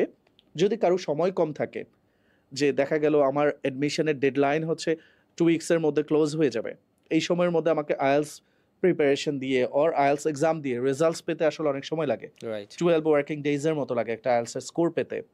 সেক্ষেত্রে ডুওলিঙ্গো আমি 48 আওয়ার্সের মধ্যে, আজকে আমি বাসায় বসলাম, এক্সাম দিলাম, আমি 48 আওয়ার্সের মধ্যে আমি রেজাল্টসটা পেয়ে যাচ্ছি। সো এটা ফাস্ট, অনেক ইজি অ্যান্ড ফাস্ট। সো আমার যদি ওইরকম সিনারিও হয়, then I can go with Duolingo. Other than that আমি বলবো আইএলটিএস দেওয়ার জন্য, বিকজ আমি হয়তো বা শুধুমাত্র ইউএস এর জন্য একটা পার্টিকুলার ইউনিভার্সিটিতে অ্যাপ্লাই করবো না, আমি হয়তো বা মাল্টিপল ইউনিভার্সিটিতে অ্যাপ্লাই করতে পারি, আমি হয়তো বা মাল্টিপল কান্ট্রিতে অ্যাপ্লাই করতে পারি, আমি হয়তো বা ইউএস এর পাশাপাশি অস্ট্রেলিয়াটাকেও প্রাধান্য দিতে পারি। সো সেই ক্ষেত্রে আমার তো সব জায়গায় আসলে এটাকে ওয়াইডলি অ্যাকসেপ্ট করে না। আর ইউএস এর জন্য নর্মালি ডুওলিঙ্গোটা ম্যাটার করে না। কেন? ইউএসএতে একটা কমন একটা ফর্ম আছে, I-20 form, which is F1 ভিসার এলিজিবিলিটি সার্টিফিকেট। সো I-20তে যেই জিনিসগুলো সব কিছু মেনশন করা থাকে, প্রোগ্রাম, সে কোন প্রোগ্রামে পড়তে যাচ্ছে, কোন ইউনিভার্সিটিতে পড়তে যাচ্ছে, ফিজ কত, তার প্যারেন্টস স্পন্সর কত দেখাচ্ছে, সেইখানে একটা ইংলিশ প্রফিসিয়েন্সি নোট হিসাবে একটা কলাম থাকে। সেই কলামটাতে ফরচুনেটলি অর আনফরচুনেটলি আমি কি টেস্ট স্কোর দিয়ে অ্যাডমিশন পেয়েছি সেটা মেনশন করা থাকে না। লেটস সে আমি আইএলটিএস দিয়ে অ্যাডমিশন পেলাম, সেটাও মেনশন করা থাকবে না, আমি ডুওলিঙ্গো দিয়ে পেলাম, সেটাও মেনশন করা থাকবে না, শুধু প্রফিশিয়েন্টটা থাকবে, স্টুডেন্ট ইজ প্রফিশিয়েন্ট। আচ্ছা, সো যখন ভিসা অফিসার এই জিনিসটা দেখছেন, সে যতক্ষণ না স্টুডেন্টকে আস্ক করছেন যে তুমি কোন ধরনের ইংলিশ টেস্ট দিয়েছো, সে জানার ওই জায়গাটা অনেক লিমিটেড। কারণ উনি দেখছেন সে আসলে প্রফিশিয়েন্ট, দ্যাট মিনস কোনো না কোনো ইংলিশ টেস্ট সে মিট করে, রিকোয়ারমেন্ট মিট করে অ্যাডমিশনটা ডিরেক্ট প্রোগ্রামের জন্য পেয়েছে। সো এই ক্ষেত্রে অনেকাংশে ইউএসএতে স্টুডেন্টরা ভিসা পেয়ে যায় নর্মালি। এই যে রিজনগুলো, এই জন্য আমরা সবসময় ডুইলিঙ্গোটাকে রিকমেন্ড করি না। আগে থেকে সময় নিয়ে আইএলটিএস পিটি অর টফেলটা দেয়া অনেক শ্রেয়। সেটা 2 বছর পর্যন্ত অনেক জায়গায় কাজে লাগবে এবং সে মানে নিজেও ইংলিশ, যেহেতু একটা আইএলটিএস একটা প্রিপারেশনের ব্যাপার থাকে, ইংলিশ একটু শেখারও ব্যাপার থাকে। এডিশনালি আমি আরেকটু অ্যাড করে দেই, এডিশনালি ডুইলিঙ্গোতে যেটা হয় অনেক বেশি, যেহেতু এটা বাসায় বসে এক্সামটা দেওয়া যায়, অনেক বেশি প্রক্সি দেওয়া যায়। সো এই জিনিসটার কারণে এটার বিশ্বাসযোগ্যতা টু দ্য ইউনিভার্সিটি অনেক কম। না, এটা তো স্বাভাবিক। আমার প্রশ্নটা ছিল যে আইএলটিএসের স্কোর সর্বনিম্ন কত হলে একটা স্টুডেন্ট ইজ প্রফিশিয়েন্ট এই তকমাটা সে পাবে আর কি? আচ্ছা, স্টুডেন্ট ইজ প্রফিশিয়েন্ট এটা তো আসলে ইউনিভার্সিটি বলবে না, মানে নর্মালি ইউনিভার্সিটি বলে দিবে না, বাট প্রোগ্রাম ভেরিয়েশনস আছে। লেটস সে আমি 3 ধরনের প্রোগ্রাম হয়। একটা হচ্ছে পাথওয়ে প্রোগ্রাম, আমি ডিপ্লোমা লিডিং টু ব্যাচেলরে যাব, মানে আমার একটা ডিপ্লোমা করছি যেটা লিডিং টু ব্যাচেলরটাকে লিড করবে। আমি হয়তো বা pre masters leading to masters করব, আমি হয়তো বা ডিরেক্ট মাস্টার্স করব অথবা ডিরেক্ট ব্যাচেলর। সো আইএলটিএস 5.5 থেকে শুরু করে, আমি যদি আইএলটিএস 5.5 থাকে, নো ব্যান্ড লেস দেন 5, আমি ডিপ্লোমা মানে ইন্টারন্যাশনাল ইয়ার 1 অনেকাংশে এটাকে বলা যায়। দ্যাট মিনস আমি আমার ব্যাচেলরের ফার্স্ট ইয়ারের জন্য এডমিশন পেতে পারি অনেক কান্ট্রিতে, কানাডাতে হতে পারে, অস্ট্রেলিয়াতে হতে পারে। আমি যদি ডিরেক্ট ব্যাচেলর চিন্তা করি, ডিরেক্ট ব্যাচেলর 2 ধরনের রিকোয়ারমেন্ট হয়। একটা হচ্ছে IELTS overall 6, no band less than 5.5। কিছু ইউনিভার্সিটি তুমি পেয়ে যাবা প্রত্যেকটা কান্ট্রিতেই এই স্কোরে অ্যাকসেপ্ট করে, আর মেজরিটি ইউনিভার্সিটি চায় এই কান্ট্রিগুলোতে IELTS 6.5, no band less than 6। Okay, understand. এটা হচ্ছে মেজরিটি ইউনিভার্সিটি, 6 হচ্ছে মেজরিটি। Okay, fine. মানে নো ব্যান্ড লেস দেন 6 হচ্ছে মেজরিটি ইউনিভার্সিটি চাইবে। আর মাস্টার্সের জন্য সবার জন্য 6.5, নো ব্যান্ড লেস দেন 6। যদি লেস দেন দ্যাট থাকে, কিছু এক্সামশন থাকে, কিছু ইউনিভার্সিটির এন্ট্রি রিকোয়ারমেন্ট, কিছু প্রোগ্রামের এন্ট্রি রিকোয়ারমেন্ট ডিফারেন্ট হতে পারে, মানে কম চলে আসলে যেতে পারবে না, ব্যাপারটা এরকম না, তার অপশনসগুলো লিমিটেড হয়ে আসবে। If I M wrong, please correct me. আমি দেখেছিলাম যে উইজডম আইএলটিএস প্রিপারেশন নিতে সাহায্য করে।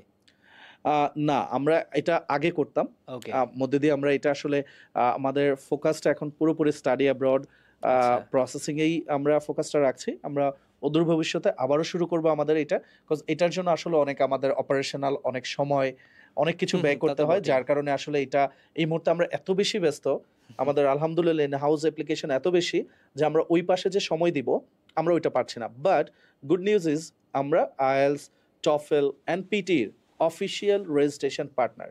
ওকে, সো একটা স্টুডেন্ট যখন যেই জায়গা থেকে সে পড়াশোনা করুক না কেন, অনেকে প্রিপারেশন নেওয়া ছাড়াও এক্সাম দিতে পারে যাদের ইংলিশ এমনিতেই ভালো, সো তারা তাদের রেজিস্ট্রেশনটা কোনো একটা পার্টনারের থ্রুতে করতে হবে। সো আমরা পিটি, পিয়ারসন এবং হচ্ছে ব্রিটিশ কাউন্সিল এবং হচ্ছে টফেল, এই 3টারই অফিসিয়াল পার্টনার। সো আমাদের যে কোনো ব্রাঞ্চে ভিজিট করে সেইটার রেজিস্ট্রেশনটা আমাদের থ্রুতে করতে পারে। স্টাডি অ্যাব্রোডের বিষয় একটা মাথায় আসলো যে স্টাডি অ্যাব্রোডের কথা মানুষ ভাবলেই প্রথমে ইউএস, ইউকে, ইউরোপ এই ধরনের কান্ট্রিগুলোকে ভাবে। আপনারা নিউজিল্যান্ডে কাজ করছেন, রাইট? আমরা কিন্তু সচরাচর সাধারণত দেখি না যে someone is willing to go New Zealand বা someone is so enthusiast to stay in New Zealand and higher এডুকেশনের জন্য সে নিউজিল্যান্ডকে প্রেফার করবে। সো এটা কি আসলে মানে মানে আমাদের আসলে ওই সেন্সটা তৈরি হয় নাই যে New Zealand is a good place or New Zealand is somewhat, যেটা আমরা আসলে জানি না বিষয়টা আসলে কি, কেন মানুষ নিউজিল্যান্ড নিয়ে কথা বলে না? আচ্ছা, প্রথমত হচ্ছে বাংলাদেশ এজ এ কান্ট্রি আমরা অনেক ছোট একটা দেশ, হ্যাঁ।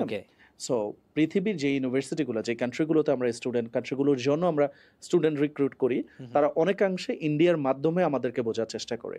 যেহেতু আমাদের ডেস্টিনেশনটা আমরা মানে পার ইয়ার হয়তো বা নিউজিল্যান্ডে বাংলাদেশ থেকে ম্যাক্স 400-500 স্টুডেন্ট যাবে, বাট একটা ইন্ডিয়া থেকে পার ইয়ার নিউজিল্যান্ডে 20,000 প্লাস স্টুডেন্ট যায়। সো আমার 500 জনের জন্য তার আলাদা করে ফোকাস রাখা ইনস্টিটিউশনের সাইড থেকে অনেকাংশে টাফ হয়ে যায়। ইভেন এই ইনস্টিটিউশনগুলোর যারা বিজনেস ডেভেলপমেন্ট ম্যানেজার থাকেন, যারা আসলে আমাদের মতো এজেন্সিদেরকে, পার্টনারদেরকে অ্যাসিস্ট করেন টু রিক্রুট স্টুডেন্টস, তারাও অনেকাংশে বেসড ইন ইন্ডিয়া হন। তারা হয়তো বা ট্যুর করে আসেন, আমাদেরকে অ্যাসিস্ট করেন, বিভিন্ন এক্সপোতে জয়েন করেন। সো এটা একটা প্রধান কারণ যে কান্ট্রি নিউজিল্যান্ড সরাসরি বাংলাদেশ নিয়ে অতটা ফোকাস না, যেটা হওয়া উচিত ছিল। আমাদের গভর্নমেন্টের ইনিশিয়েটিভ দরকার, বিকজ নিউজিল্যান্ড একটা চমৎকার ডেস্টিনেশন। আচ্ছা। আমি গত নভেম্বরেই নিউজিল্যান্ডে গেলাম, প্রায় 15 ডেজের মতো ছিলাম। অ্যাজ এ ডেস্টিনেশন নিউজিল্যান্ড অনেকটাই মানে এত বেশি সুন্দর, এত বেশি গোছানো, মানে দেখার মতো একটা দেশ। আচ্ছা। পুরো দেশে মাত্র পপুলেশন হচ্ছে 6 মিলিয়ন, 60 লাখ মানুষ। অ্যান্ড ন্যাচারাল বিউটি তো আসলে এটা বলে সবাই জানেন, less corrupted, less crime. Less crime. আমার মনে হয় যে নিউজিল্যান্ডের ক্রাইম রেট লেস দেন 1%। আমার মনে হয় না ক্রাইম নেই, 100% লেস করাপ্টেড একটা কান্ট্রি। না, এটা তো আসলে ওই দেশে না গেলে এক্সপেরিয়েন্স করা সম্ভব না এখন। আমি নিজে এক্সপেরিয়েন্স করেই কিন্তু ও বলছি। আচ্ছা, তাহলে তো হ্যাঁ, খুবই সো ভালো। ইভেন অনলাইনে তো এগুলো পাওয়া যায়। নিউজিল্যান্ড সবচেয়ে শান্তির দেশ, সমৃদ্ধির দেশ। হ্যাঁ। সো নিউজিল্যান্ডের এডুকেশন সিস্টেম নিয়ে আমি যা বলছিলাম। সো তোমার কোশ্চেন ছিল যে কয়টা ইউনিভার্সিটি আসলে তাদের র্যাঙ্কিং এ আছে, তাই তো? রাইট। সো ওদের এডুকেশনটা আসলে দুইটা ভাগে ভাগ করা, ইউনিভার্সিটিজ এন্ড পলিটেকনিক্স। পলিটেকনিক্সের মধ্যে হচ্ছে গভর্নমেন্ট ওন পলিটেকনিক্স, আরেকটা হচ্ছে পিটিই বলি আমরা, প্রাইভেট টারশিয়ারি এডুকেশন যেটা। আচ্ছা। আচ্ছা, প্রাইভেট পলিটেকনিক যদি সহজে বলতে পারি। সো ইউনিভার্সিটিজ খুবই লিমিটেড অ্যাক্রস নিউজিল্যান্ড, মাত্র 8টা ইউনিভার্সিটিজ আছে। গভর্নমেন্ট এবং নন গভর্নমেন্ট মিলে কোনো প্রাইভেট ইউনিভার্সিটিজ নেই নিউজিল্যান্ডে, all are public universities, and মাত্র 8টা পাবলিক ইউনিভার্সিটিজ। আরে বাপরে। এই 8টা ইউনিভার্সিটিজে গ্লোবাল র্যাঙ্কিংয়ে if I am not wrong top 500 এর মধ্যে আছে। টপ 500 অনেক ভালো, অনেক হ্যাঁ, ভালো। বিশেষ করে এমন একটা কান্ট্রি, কিছু ইউনিভার্সিটি আছে টপ 60 এর মধ্যে আছে। ইউনিভার্সিটি অফ অকল্যান্ড 68 সম্ভবত ওয়ার্ল্ড র্যাঙ্কিং। আরে বাপরে। সো এরকম অনেকগুলো ইউনিভার্সিটি আছে, মানে আমি ইন জেনারেল বললাম সবগুলো টপ 500 এর মধ্যে আছেন নিউজিল্যান্ডের ইউনিভার্সিটিগুলো। আচ্ছা। এর বাইরে আছে পলিটেকনিক্স গুলো, গভর্নমেন্ট পলিটেকনিক্স এর মধ্যে MIT, Manukau institute of technology, Unitec, one of the most renowned polytechnic. So একটা স্টুডেন্ট চাইলে পলিটেকনিকেও তার ব্যাচেলর করতে পারে অথবা ইউনিভার্সিটিজে করতে পারে। সো ডিফারেন্সেসটা কি? ইউনিভার্সিটিজ একটু এক্সপেন্সিভ, ওয়াইড রেঞ্জেস প্রোগ্রাম থাকে, মানে আমি হেলথ, মেডিকেল, ল যা যা পড়তে চাই সবকিছু ইউনিভার্সিটিজে অ্যাভেলেবল থাকে। বাট পলিটেকনিকগুলোতে লিমিটেড প্রোগ্রাম থাকে। আর পলিটেকনিক কোয়াইট অ্যাফোর্ডেবল, আর হচ্ছে ইউনিভার্সিটিজ অনেক বেশি এক্সপেন্সিভ, যেটা অনেকাংশে আমাদের মতো থার্ড ওয়ার্ল্ড কান্ট্রির স্টুডেন্টরা অ্যাফোর্ড করতে পারেন না, সব স্টুডেন্টরা অ্যাফোর্ড করতে পারেন না। রাইট। পলিটেকনিকের টিউশন ফি শুরু হয় তোমার 26,000 নিউজিল্যান্ড ডলার থেকে, আর ইউনিভার্সিটির টিউশন ফি শুরু হয় 40-42,000 New Zealand dollar per year. So then again we got some students, আমাদের বেশ কিছু স্টুডেন্ট আছে, আমাদের অনেক আছে, একটা ভিডিও তুমি অনলাইনে দেখেছো সম্ভবত। আচ্ছা। ও মেসি ইউনিভার্সিটিতে পড়ছে, আমাদের প্রান্ত সাহা ইউনিভার্সিটি অফ ওয়াইকাটোতে পড়ছে, আমাদের আরো অনেকগুলো স্টুডেন্ট আসলে অনেক ইউনিভার্সিটিতে যাচ্ছে। সো বাংলাদেশের মানুষজনের কিন্তু এখন পয়সার সমস্যা না, they want good education. So আমার কাছে মনে হয় ব্যক্তিগতভাবে না, পয়সা বাংলাদেশের মানুষের কাছে আছে, নাই যে তা না। আগে মানুষ সচেতন ছিল না, বাচ্চাদের পেছনে ইনভেস্টমেন্টও এরকম করতো না। এখন মানুষজন গার্ডিয়ানরা এসেই আমাদের কাছে আসলে টপ ইউনিভার্সিটিগুলো খোঁজেন, কোথায় তার বাচ্চাটা আসলে পড়লে তার একটা বেটার ফিউচার হবে। আছে, এরকম মানুষও আছে, অনেক আছে। আপনি যে এতগুলো দেশ ঘুরলেন, এত ইউনিভার্সিটি ঘুরলেন, একটা এজেন্সি আপনি রান করছেন as a CEO and founder, wisdom education, আপনার কেন মনে হলো যে আপনি একটা এজেন্সি দিবেন যেটা স্টুডেন্টদেরকে হেল্প করবে বাইরে হায়ার এডুকেশনের জন্য অ্যাপ্লাই করতে, ভিসা প্রসেসিংয়ে বা এনি আদার থিংস? সো আপনার মাথায় কিভাবে আসলো এই বিষয়টা? আচ্ছা, প্রথমত হচ্ছে মানে আমি নিজেও মাঝে মধ্যে নিজেকে কোশ্চেন করি, বা আমার ফ্রেন্ড সার্কেল অনেকেই কোশ্চেন করে কেন এই ইন্ডাস্ট্রিটা। রাইট। আমি যেই পরিমাণ, তুমি আমার অফিসে গিয়েছো রাইট, আমাদের 2টা ব্রাঞ্চ, হোপসন আমরা হোপফুলি আমরা হচ্ছে নেক্সট ইয়ারের মধ্যে আরো 2টা ব্রাঞ্চ ওপেন করতে যাচ্ছি। রাইট। সো আমরা যেই পরিমাণ ইনভেস্টমেন্ট করে, যেই পরিমাণ মানসিক শারীরিক পরিশ্রম করে কাজগুলো করি, যেহেতু এখানে টেকনিক্যাল কাজ অনেক বেশি, সবসময় স্টে আপডেটেড থাকতে হয়, এই পরিমাণ ইনভেস্টমেন্ট, এই পরিমাণ পরিশ্রম করে আমি বেট ধরবো যে কোনো ইন্ডাস্ট্রিতেই আমরা যদি কাজ করতে যাই, আমরা আরো বেটার কিছু করতে পারতাম ইন টার্মস অফ রেভিনিউ। আচ্ছা। যেহেতু আমাদের মোস্ট অফ দ্য কান্ট্রিজে আমাদের হচ্ছে কোনো ধরনের কোনো সার্ভিস চার্জেস নেই, আমাদের ইনকামটা কিন্তু ভেরি লিমিটেড। আচ্ছা। আমরা শুধুমাত্র ইউনিভার্সিটি আমাদেরকে যে অনারিয়ামটুকু দেয় সেইটুকুর উপরে নির্ভর করতে হয়, সেইটুকুর উপরে আমার 40 জনের একটা টিম, প্রায় 40 জনের একটা টিম মেনটেন করতে হয়, যারা ফুল টাইমার, পার্ট টাইমার। ব্রাঞ্চ আছে, 2টা ব্রাঞ্চ আছে, এবং প্রাইম লোকেশনে 2টা ব্রাঞ্চ আমার। এক একটা ব্রাঞ্চে আমার বনানী ব্রাঞ্চের ইন্টেরিয়র এন্ড সবকিছু অবস্থা তুমি দেখেছো। সো যে কোনো ইন্ডাস্ট্রিতে আমি যদি এই পরিমাণ শ্রম, এই পরিমাণ ইনভেস্টমেন্ট করি, আমি বিশ্বাস করি যে আমরা এর থেকে বেশি রেভিনিউ জেনারেট করতে পারবো। তাহলে হোয়াই দিস ইন্ডাস্ট্রি? কয়েকটা এক্সাম্পল দিয়ে আমি বলবো কেন এই ইন্ডাস্ট্রিটা। গতকালকে আমার একটা স্টুডেন্ট, আমি জানি তৌকির হয়তো ভিডিওটা দেখবে, সে কানাডা থেকে আসছে। 2 বছর আগে সে আমাদের প্রতিষ্ঠান থেকে ইউএসএতে গিয়েছিল, ওকে, এবং 2 বছর পরে সে বাংলাদেশে ঘুরতে এসে সে অল অন এ সাডেন একদম বিভিন্ন ধরনের মিষ্টি নিয়ে আমার আচ্ছা। অফিসে সবাই জিজ্ঞেস করতেছে উনি কি রিসেন্ট ভিসা পেয়েছে, কজ আমাদের বনানী ব্রাঞ্চের ওরা ওকে চেনে না, ও যেহেতু হ্যাঁ। ধানমন্ডি ব্রাঞ্চ থেকে গিয়েছে, হ্যাঁ, হ্যাঁ। আর ও জানে আমি পার্সোনালি বনানীতে বসি, এই জন্য বনানীতে এসছে। ওকে। সো কেন এই জিনিসটা আমি বললাম, কজ ওই যে স্টুডেন্টদের মধ্যে আমাদের প্রতি যে রেসপেক্টটা, যে গ্রেটফুলনেসগুলো আমরা দেখি, যখন দেখি একটা স্টুডেন্টকে উইদিন 3 to 5 ইয়ার্স শুধু তার একাডেমিক পরিবর্তন হয় নাই, তার ফাইন্যান্সিয়াল পরিবর্তন, তার পুরো পরিবারটা চেঞ্জ হয়ে যাচ্ছে। আমি যখন ডে ওয়ানে একটা ছাত্রকে মিট করি এবং 5 বছর পরে দেখি এই ছাত্রটা না, শুধুমাত্র তার পরিবার, পুরো সমাজটা পরিবর্তন হয়ে যাচ্ছে, এই জিনিসগুলো আমাদেরকে অনেক বেশি ইনফ্লুয়েন্স করে। এবং তা তো আমি বটেই। যেহেতু অনেক ট্রাভেল করি, আমি যেই দেশেই যাই আমার ছাত্ররা আমার ভিডিওগুলো দেখে। তোমার লাস্ট ভিডিওটা আমেরিকা থেকে সোহান আমাকে, আমি জানতাম না তুমি ভিডিও পাবলিশ করেছো, আচ্ছা, সোহান আমাকে স্ক্রিনশট নিয়ে আবার পাঠাইছেন। সাইফুল্লাহ সোহান, কিশোরগঞ্জের ছেলে, ও লস অ্যাঞ্জেলসে থাকে। বলছে যে আপনাকে দেখেছে সে। হ্যাঁ, এবং বলছে যে আমি পুরো ভিডিওটা দেখে আপনাকে ফিডব্যাক দিচ্ছি। আচ্ছা। সো আমি যখন বিভিন্ন দেশে যাই, মেজরিটি ডেস্টিনেশনগুলোতে আমার পকেট থেকে টাকা খরচ করাটা টাফ হয়ে যায়।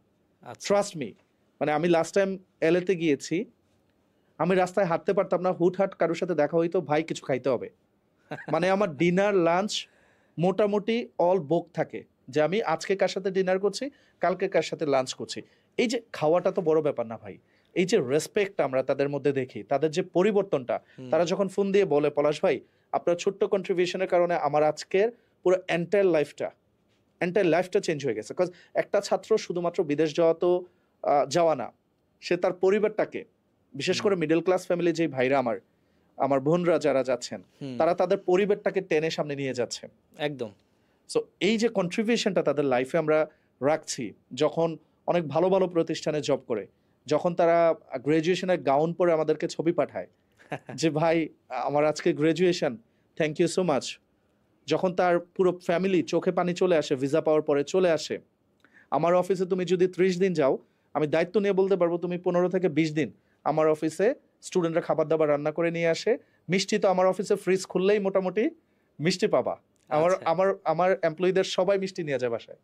সো এগুলো মিষ্টি একটা বড় বিষয় না, এই যে মানুষের পরিবর্তন হচ্ছে। আমাদের প্রতি দোয়াটা, এই দোয়াটা আমি অন্য যেই কোনো বিজনেস করি, আমি কাপড় ব্যবসা করি, আমাকে কেউ দোয়া করবে না, কাপড় পরবে আমাকে ভুলে যাবে।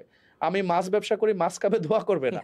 আমি গার্মেন্টসে যাই, মানে এই যে আমার টোটাল যে রেসপেক্টটা, আমার মনে হয় যে অন্য কোনো বিজনেসে আমি পাবো না।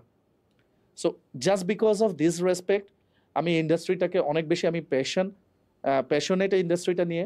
আমি বিশ্বাস করি 2000+ স্টুডেন্টের জীবন পরিবর্তনে কন্ট্রিবিউট করতে পেরেছি আলহামদুলিল্লাহ, উইথ জিরো কমপ্লেন সোফার। আরও এরকম 20,000 স্টুডেন্টের কন্ট্রিবিউশন রাখার ইচ্ছা আছে, বিকজ আমরা ইয়াং, রাইট? আমি যখন দেখি 20, 22, 25 বছরের একটা ছেলে, সে এই স্বপ্নটা দেখছে বাইরে যাবে, আমার মনে হয় 10-12 বছর আগে তো আমিও দেখতাম এই স্বপ্নটা। রাইট। সো ও কি কি প্রবলেমে পড়তে পারে, কোন কোন বিষয়গুলো ওর জানা দরকার, আমি ওর পয়েন্ট অফ ভিউ থেকে তাকে জানানোর চেষ্টা করি। এবং আমি আমার অফিসে অন রেকর্ড আমি বললাম, আমার অফিসে আমার প্রত্যেকটা এমপ্লয়িকে আমাকে জানানো ছাড়া জিজ্ঞেস করতে পারো, আমার সবসময় বলা আছে যে যদি কোনো কারণে আপনার মনে হয় একটা সিচুয়েশন যে এই ডিসিশনটা নিলে কোম্পানির লস হবে বাট স্টুডেন্টের বেনিফিট হবে, এটা আপনি আপনার ইমিডিয়েট কোনো ম্যানেজারকে, কোনো টিম লিডারকেও জিজ্ঞেস করবেন না, স্টুডেন্টের বেনিফিটটা দেখবেন। বিকজ আমরা বিজনেসম্যান, আমরা একটা ইনটেকে বিজনেস না করতে পারলে পরবর্তী ইনটেকে বিজনেস করে নিতে পারবো, somehow we can manage, but একটা স্টুডেন্ট তার ম্যানেজ করাটা অনেক টাফ হয়ে যাবে। সো এই জন্য, আর আমাদের যেহেতু ফাইন্যান্সিয়াল আসলে ডিলিংসটা স্টুডেন্টদের কাছে নেই, আমাদের মেজরিটি ডেস্টিনেশন স্টুডেন্ট আসে, তার ডকুমেন্টসগুলো নিয়ে আসে, আমরা সেগুলো দেখে তার right institution, right course match করার চেষ্টা করি, তার প্রসেসটা করে দেই। সো আমার সাথে যেহেতু তার লেনদেন নেই, তার সাথে ঝামেলা হওয়ার সম্ভাবনাটা আমার অনেক অনেক কম। না, এটা তো সঠিক। সো মূলত ঝামেলাগুলো হয় কিন্তু ফাইন্যান্সিয়াল লেনদেনটা যখন হয়ে যায় কারোর সাথে, তার এক্সপেকটেশনটা বেশি থাকে, তখন কিন্তু ঝামেলাগুলো হয়। আর যেহেতু আমরা 12 বছর, অলমোস্ট 12 বছর হতে চলছে, আমরা অনেক এক্সপিরিয়েন্স, আমাদের টিমগুলো, আমাদের ম্যাক্সিমাম টিম মেম্বার দেশের বাইরে পড়াশোনা করে অলরেডি এসছেন। আমাদের বনানীতে যাদেরকে তুমি ইন্টারভিউ নিয়েছো, Shafat one of them, he studied in US. Imran, তুমি ইন্টারভিউ নিয়েছো অলরেডি। ইমরান ইউকেতে পড়াশোনা করেছে এবং ইমরান 2-3টে ইউনিভার্সিটিতে অ্যাজ এ কান্ট্রি ম্যানেজার কাজ করেছে। সো বোথ এন্ডে আসলে এক্সপিরিয়েন্সেস গুলো আছে। আরেকটা ছেলে তোমার সাথে দেখা হয়েছিল, Arif studied in UK. So আমাদের 60-70% এমপ্লয়িজ তারা নিজেরাই বাইরে পড়াশোনা করে এসছেন। So, এতে যেটা সুবিধা হয়, আমরা এই ধরনের মানুষকে কেন হায়ার করি, বিকজ এই ধরনের মানুষগুলো আসলে দুইটা এন্ডের রিয়েল গ্রাউন্ড প্র্যাকটিক্যাল সিনারিওগুলো জানেন, এক্সপেরিয়েন্সড। Yes, right. ওই এক্সপিরিয়েন্সগুলো স্টুডেন্টকে শেয়ার করতে পারে, ওই অনুযায়ী কাজটা করতে পারে। সো এই জন্য আলহামদুলিল্লাহ আমাদের ভিসা সাকসেস রেট বলো, আমাদের অস্ট্রেলিয়াতে লাস্ট 14 মাসে, আমি এটা প্রাউডলি বলি, রেকর্ড বলি, 14 মাসে আমাদের কোনো রিজেকশন নেই। সো এটা আমার টিমের কন্ট্রিবিউশন। আমার টিম প্রত্যেকটা দিনরাত কাজ করে, প্রত্যেকটা বিষয় চেক করে, প্রত্যেকটা জিনিস সুন্দরভাবে করে। আমাদের ইউকেতে আলহামদুলিল্লাহ অলমোস্ট 100% ভিসা। ইউএসএতে নর্মালি বাংলাদেশে কারোরই 100% হয় না, বিকজ ইউএস এম্বাসির স্ক্রিনিং সিস্টেমটা একটু ডিফারেন্ট।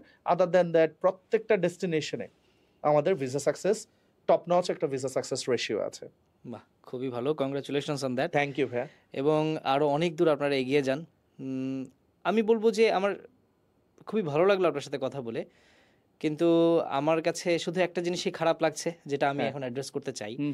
সেটা হচ্ছে যে এডুকেশন একটা পণ্য হয়ে গেছে।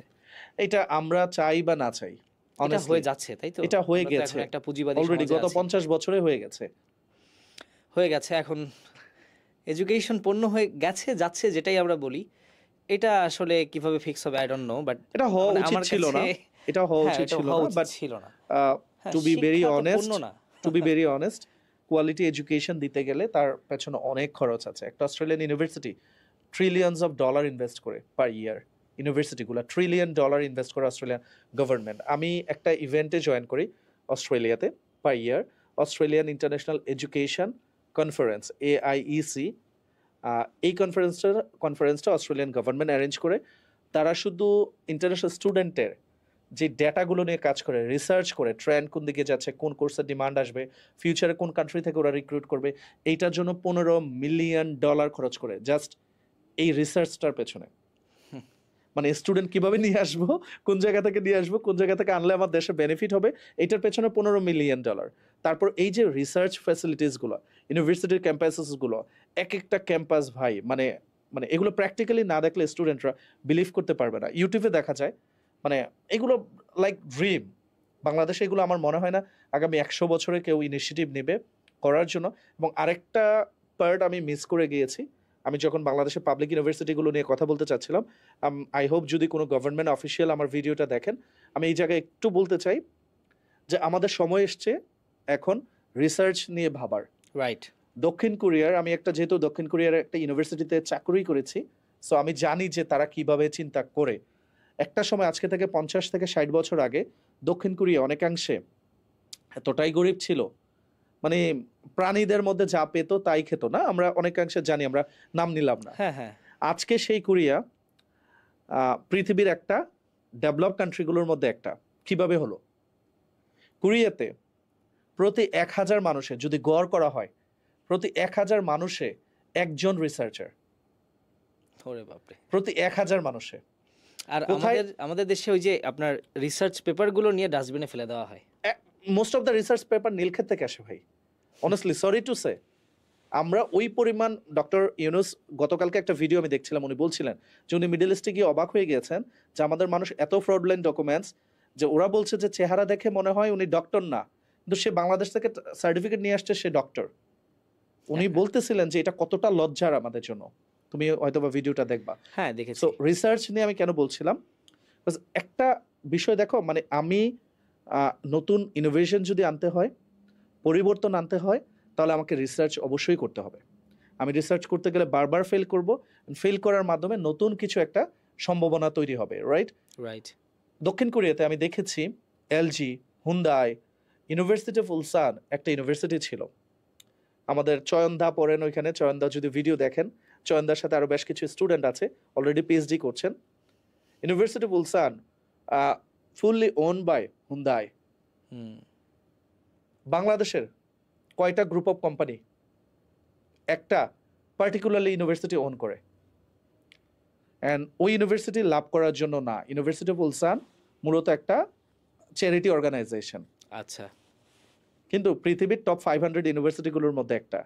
আরো মজার ব্যাপার হচ্ছে ইউনিভার্সিটি ক্যাম্পাসগুলোতে আমি যতদূর শুনেছি, আমার যেই ভাইয়েরা পড়াশোনা করেন, বড় ভাই, ছোট ভাই, বন্ধু যারা পড়াশোনা করেন, তারা বলেছেন যে ক্যাম্পাসগুলোতে আমিও দেখেছি বিভিন্ন বিল্ডিং করে দেওয়া হয়, রিসার্চের বিল্ডিং করে দেওয়া হয়।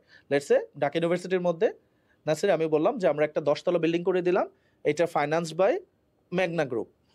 এইখানে কি হবে, ফুড সেফটি নিয়ে ইনোভেশন হবে, এইটার পুরোপুরি research cost covered by Magna group.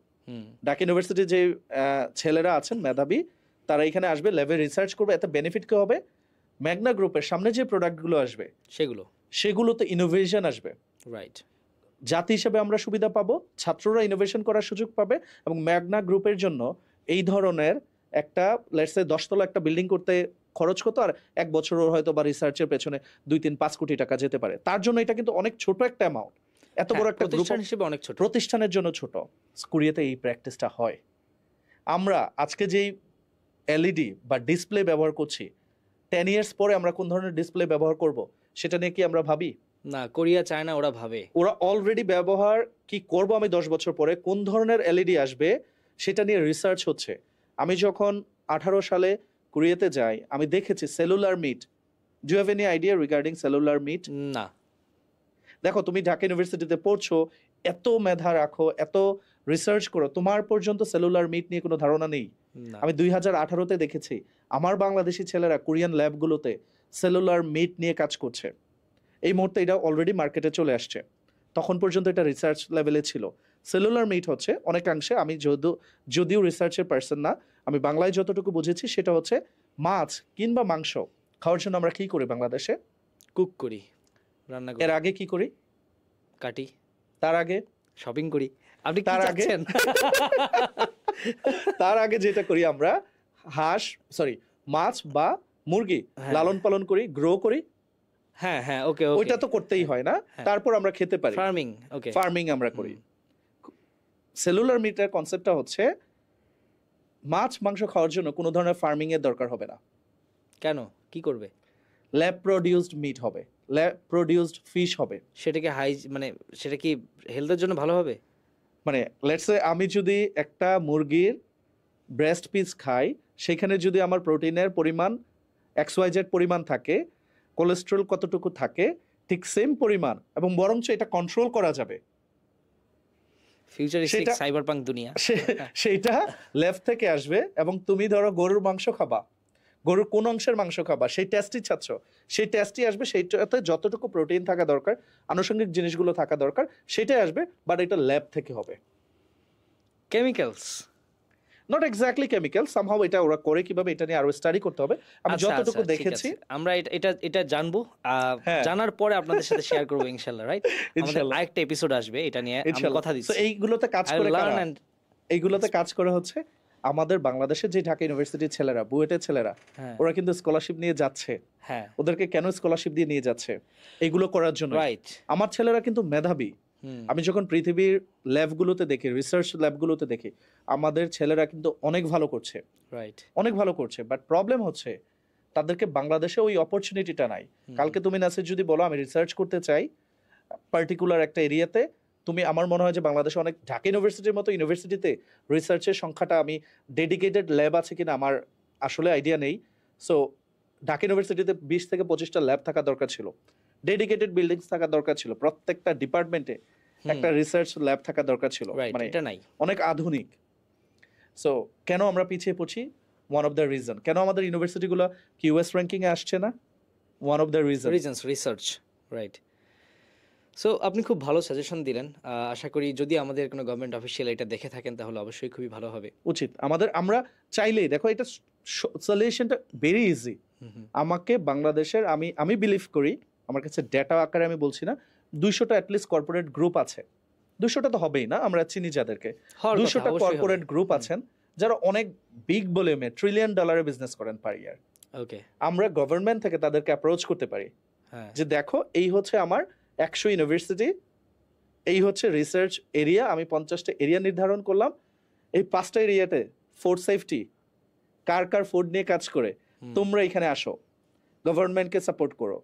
গভর্নমেন্টের জন্য পার ইয়ার হয়তো বা 500 কোটি টাকা, 800 কোটি টাকা বা 1000 কোটি টাকা ব্যয় করা এই মুহূর্তে, যদিও বাংলাদেশে আসলে টাকার প্রবলেম না, ম্যানেজমেন্টের প্রবলেম, যদি সমস্যা হয় টাকারও সলিউশন আছে। তাদেরকে যদি আমরা অ্যাপ্রোচ করি তারা কিন্তু আসবে, বিকজ এটা তাদের জন্য অনেকাংশে বেনিফিশিয়াল। রাইট। দিন শেষে আজকে আমি যে বিস্কিটটা খাচ্ছি 5 বছর পরে একই বিস্কিটের টেস্ট আমার ভালো লাগবে না, তাহলে আমার ইনোভেশন আনতে হবে, সেটা নিয়ে আমার রিসার্চ করতে হবে। সেই রিসার্চটা কেন আমাকে ইউনিভার্সিটি ক্যাম্পাস বেসড হবে না? অবশ্যই হওয়া উচিত। রাইট। আমার বাচ্চারা রিসার্চের অপরচুনিটি পেলো, আমার ইউনিভার্সিটিগুলো র্যাঙ্কিং এ আসলো, রাইট? ব্যবসায়িক প্রতিষ্ঠানগুলো তারা তাদের সুবিধাগুলো পেলো। রাইট।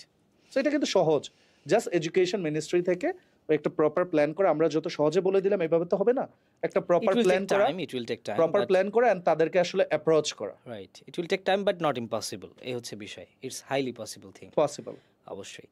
ঠিক আছে, অনেকক্ষণ আপনার সাথে আড্ডা দিলাম, অনেক কথা বললাম, তারপর আসলে কথা ফুরাতে চায় না। রাইট, আড্ডার আসলে মানে অনেক অনেক কিছু, ইন্টারন্যাশনাল এডুকেশন বা হায়ার এডুকেশন ইন অ্যাব্রড নিয়ে কথা বলতে চাইলে মানে এক একটা টপিকে আমার মনে হয় যে ঘন্টার পর ঘন্টা, হ্যাঁ, লাইফ ইন অস্ট্রেলিয়া নিয়ে 1 ঘন্টা কথা বলা যাবে একদম। হ্যাঁ, মানে এর পরবর্তীতে যদি আমরা কখনো বসি তাহলে অবশ্যই আজকের ভিডিও যে কমেন্ট বক্সগুলো সেখান থেকে আমরা ইনশাআল্লাহ আমি চেষ্টা করব যেন আমাদের দুইজনের এই আড্ডার মাধ্যমে কোনো না কোনো স্টুডেন্টের আসলে উপকার হোক। রাইট, এটাই আমাদের চাওয়া। নট নেসেসারি সে আমাদের মাধ্যমেই প্রসেস করতে হবে, যেই জায়গা থেকে সে যাক প্রসেস করুক। অবশ্যই আমরা তো এখানে বেসিক কিছু আলোচনা করলাম, যেটা হচ্ছে তার উপকারটা জানা হয়। রাইট। ঠিক আছে, so thank you so much. আমি অডিয়েন্সের উদ্দেশ্যে শেষ কিছু কথা বলতে চাই। আপনারা যারা এতক্ষণ পডকাস্টটি শুনলেন, দেখলেন, জানলেন, বুঝলেন, সবাইকে অনেক অনেক ধন্যবাদ। আমরা একেবারে শেষ প্রান্তে চলে এসেছি, আমাদের পলাশ ভাইকে বিদায় দিতে হবে। সো আজকে আর বেশি কথা বাড়াবো না, ছোট্ট একটা কথা বলে দিই। আপনারা 2টা প্ল্যাটফর্ম থেকে ভিডিওটা দেখার সম্ভাবনা সবচেয়ে বেশি, একটা হচ্ছে ফেসবুক, একটা হচ্ছে ইউটিউব। আমরা ফেসবুকে অবশ্যই শর্ট ভার্সনটা আপলোড করব, 1.5-2 ঘন্টার ভিডিও ফেসবুকে আসলে আপনার আপলোড করব না। সো যদি আপনারা কেউ ফেসবুকে দেখে থাকেন তাহলে অবশ্যই শর্ট ভার্সনটা দেখেছেন। আরও অনেক লম্বা আলোচনা আমরা ইউটিউবে করেছি, সেখানে গিয়ে আপনারা পুরো ভিডিওটা দেখে আসতে পারেন। আর যদি কেউ ইউটিউবে দেখে থাকেন, পুরো ভিডিও দেখার পর আপনার কি মনে হলো, আরও কী কী প্রশ্ন মাথায় আসলো এবং আপনার আরও কী কী জানতে ইচ্ছা করছে সেগুলো কমেন্ট করুন আমাদের কমেন্ট বক্সে। আর দেখা হবে অন্য কোনো এপিসোডে, অন্য কোনো নতুন ভিডিওতে। সেই পর্যন্ত আপনাদের সবাইকে ধন্যবাদ, পলাশ ভাইকে ধন্যবাদ। থ্যাংক ইউ ভাইয়া, thank you for your time. Right, and ইনশাআল্লাহ আমরা আবারও কখনো সময় হলে আমরা আবারও বসবো। Right, thank you so much. আল্লাহ হাফেজ এভরিওয়ান, এবং অবশ্যই রমাদান মুবারক।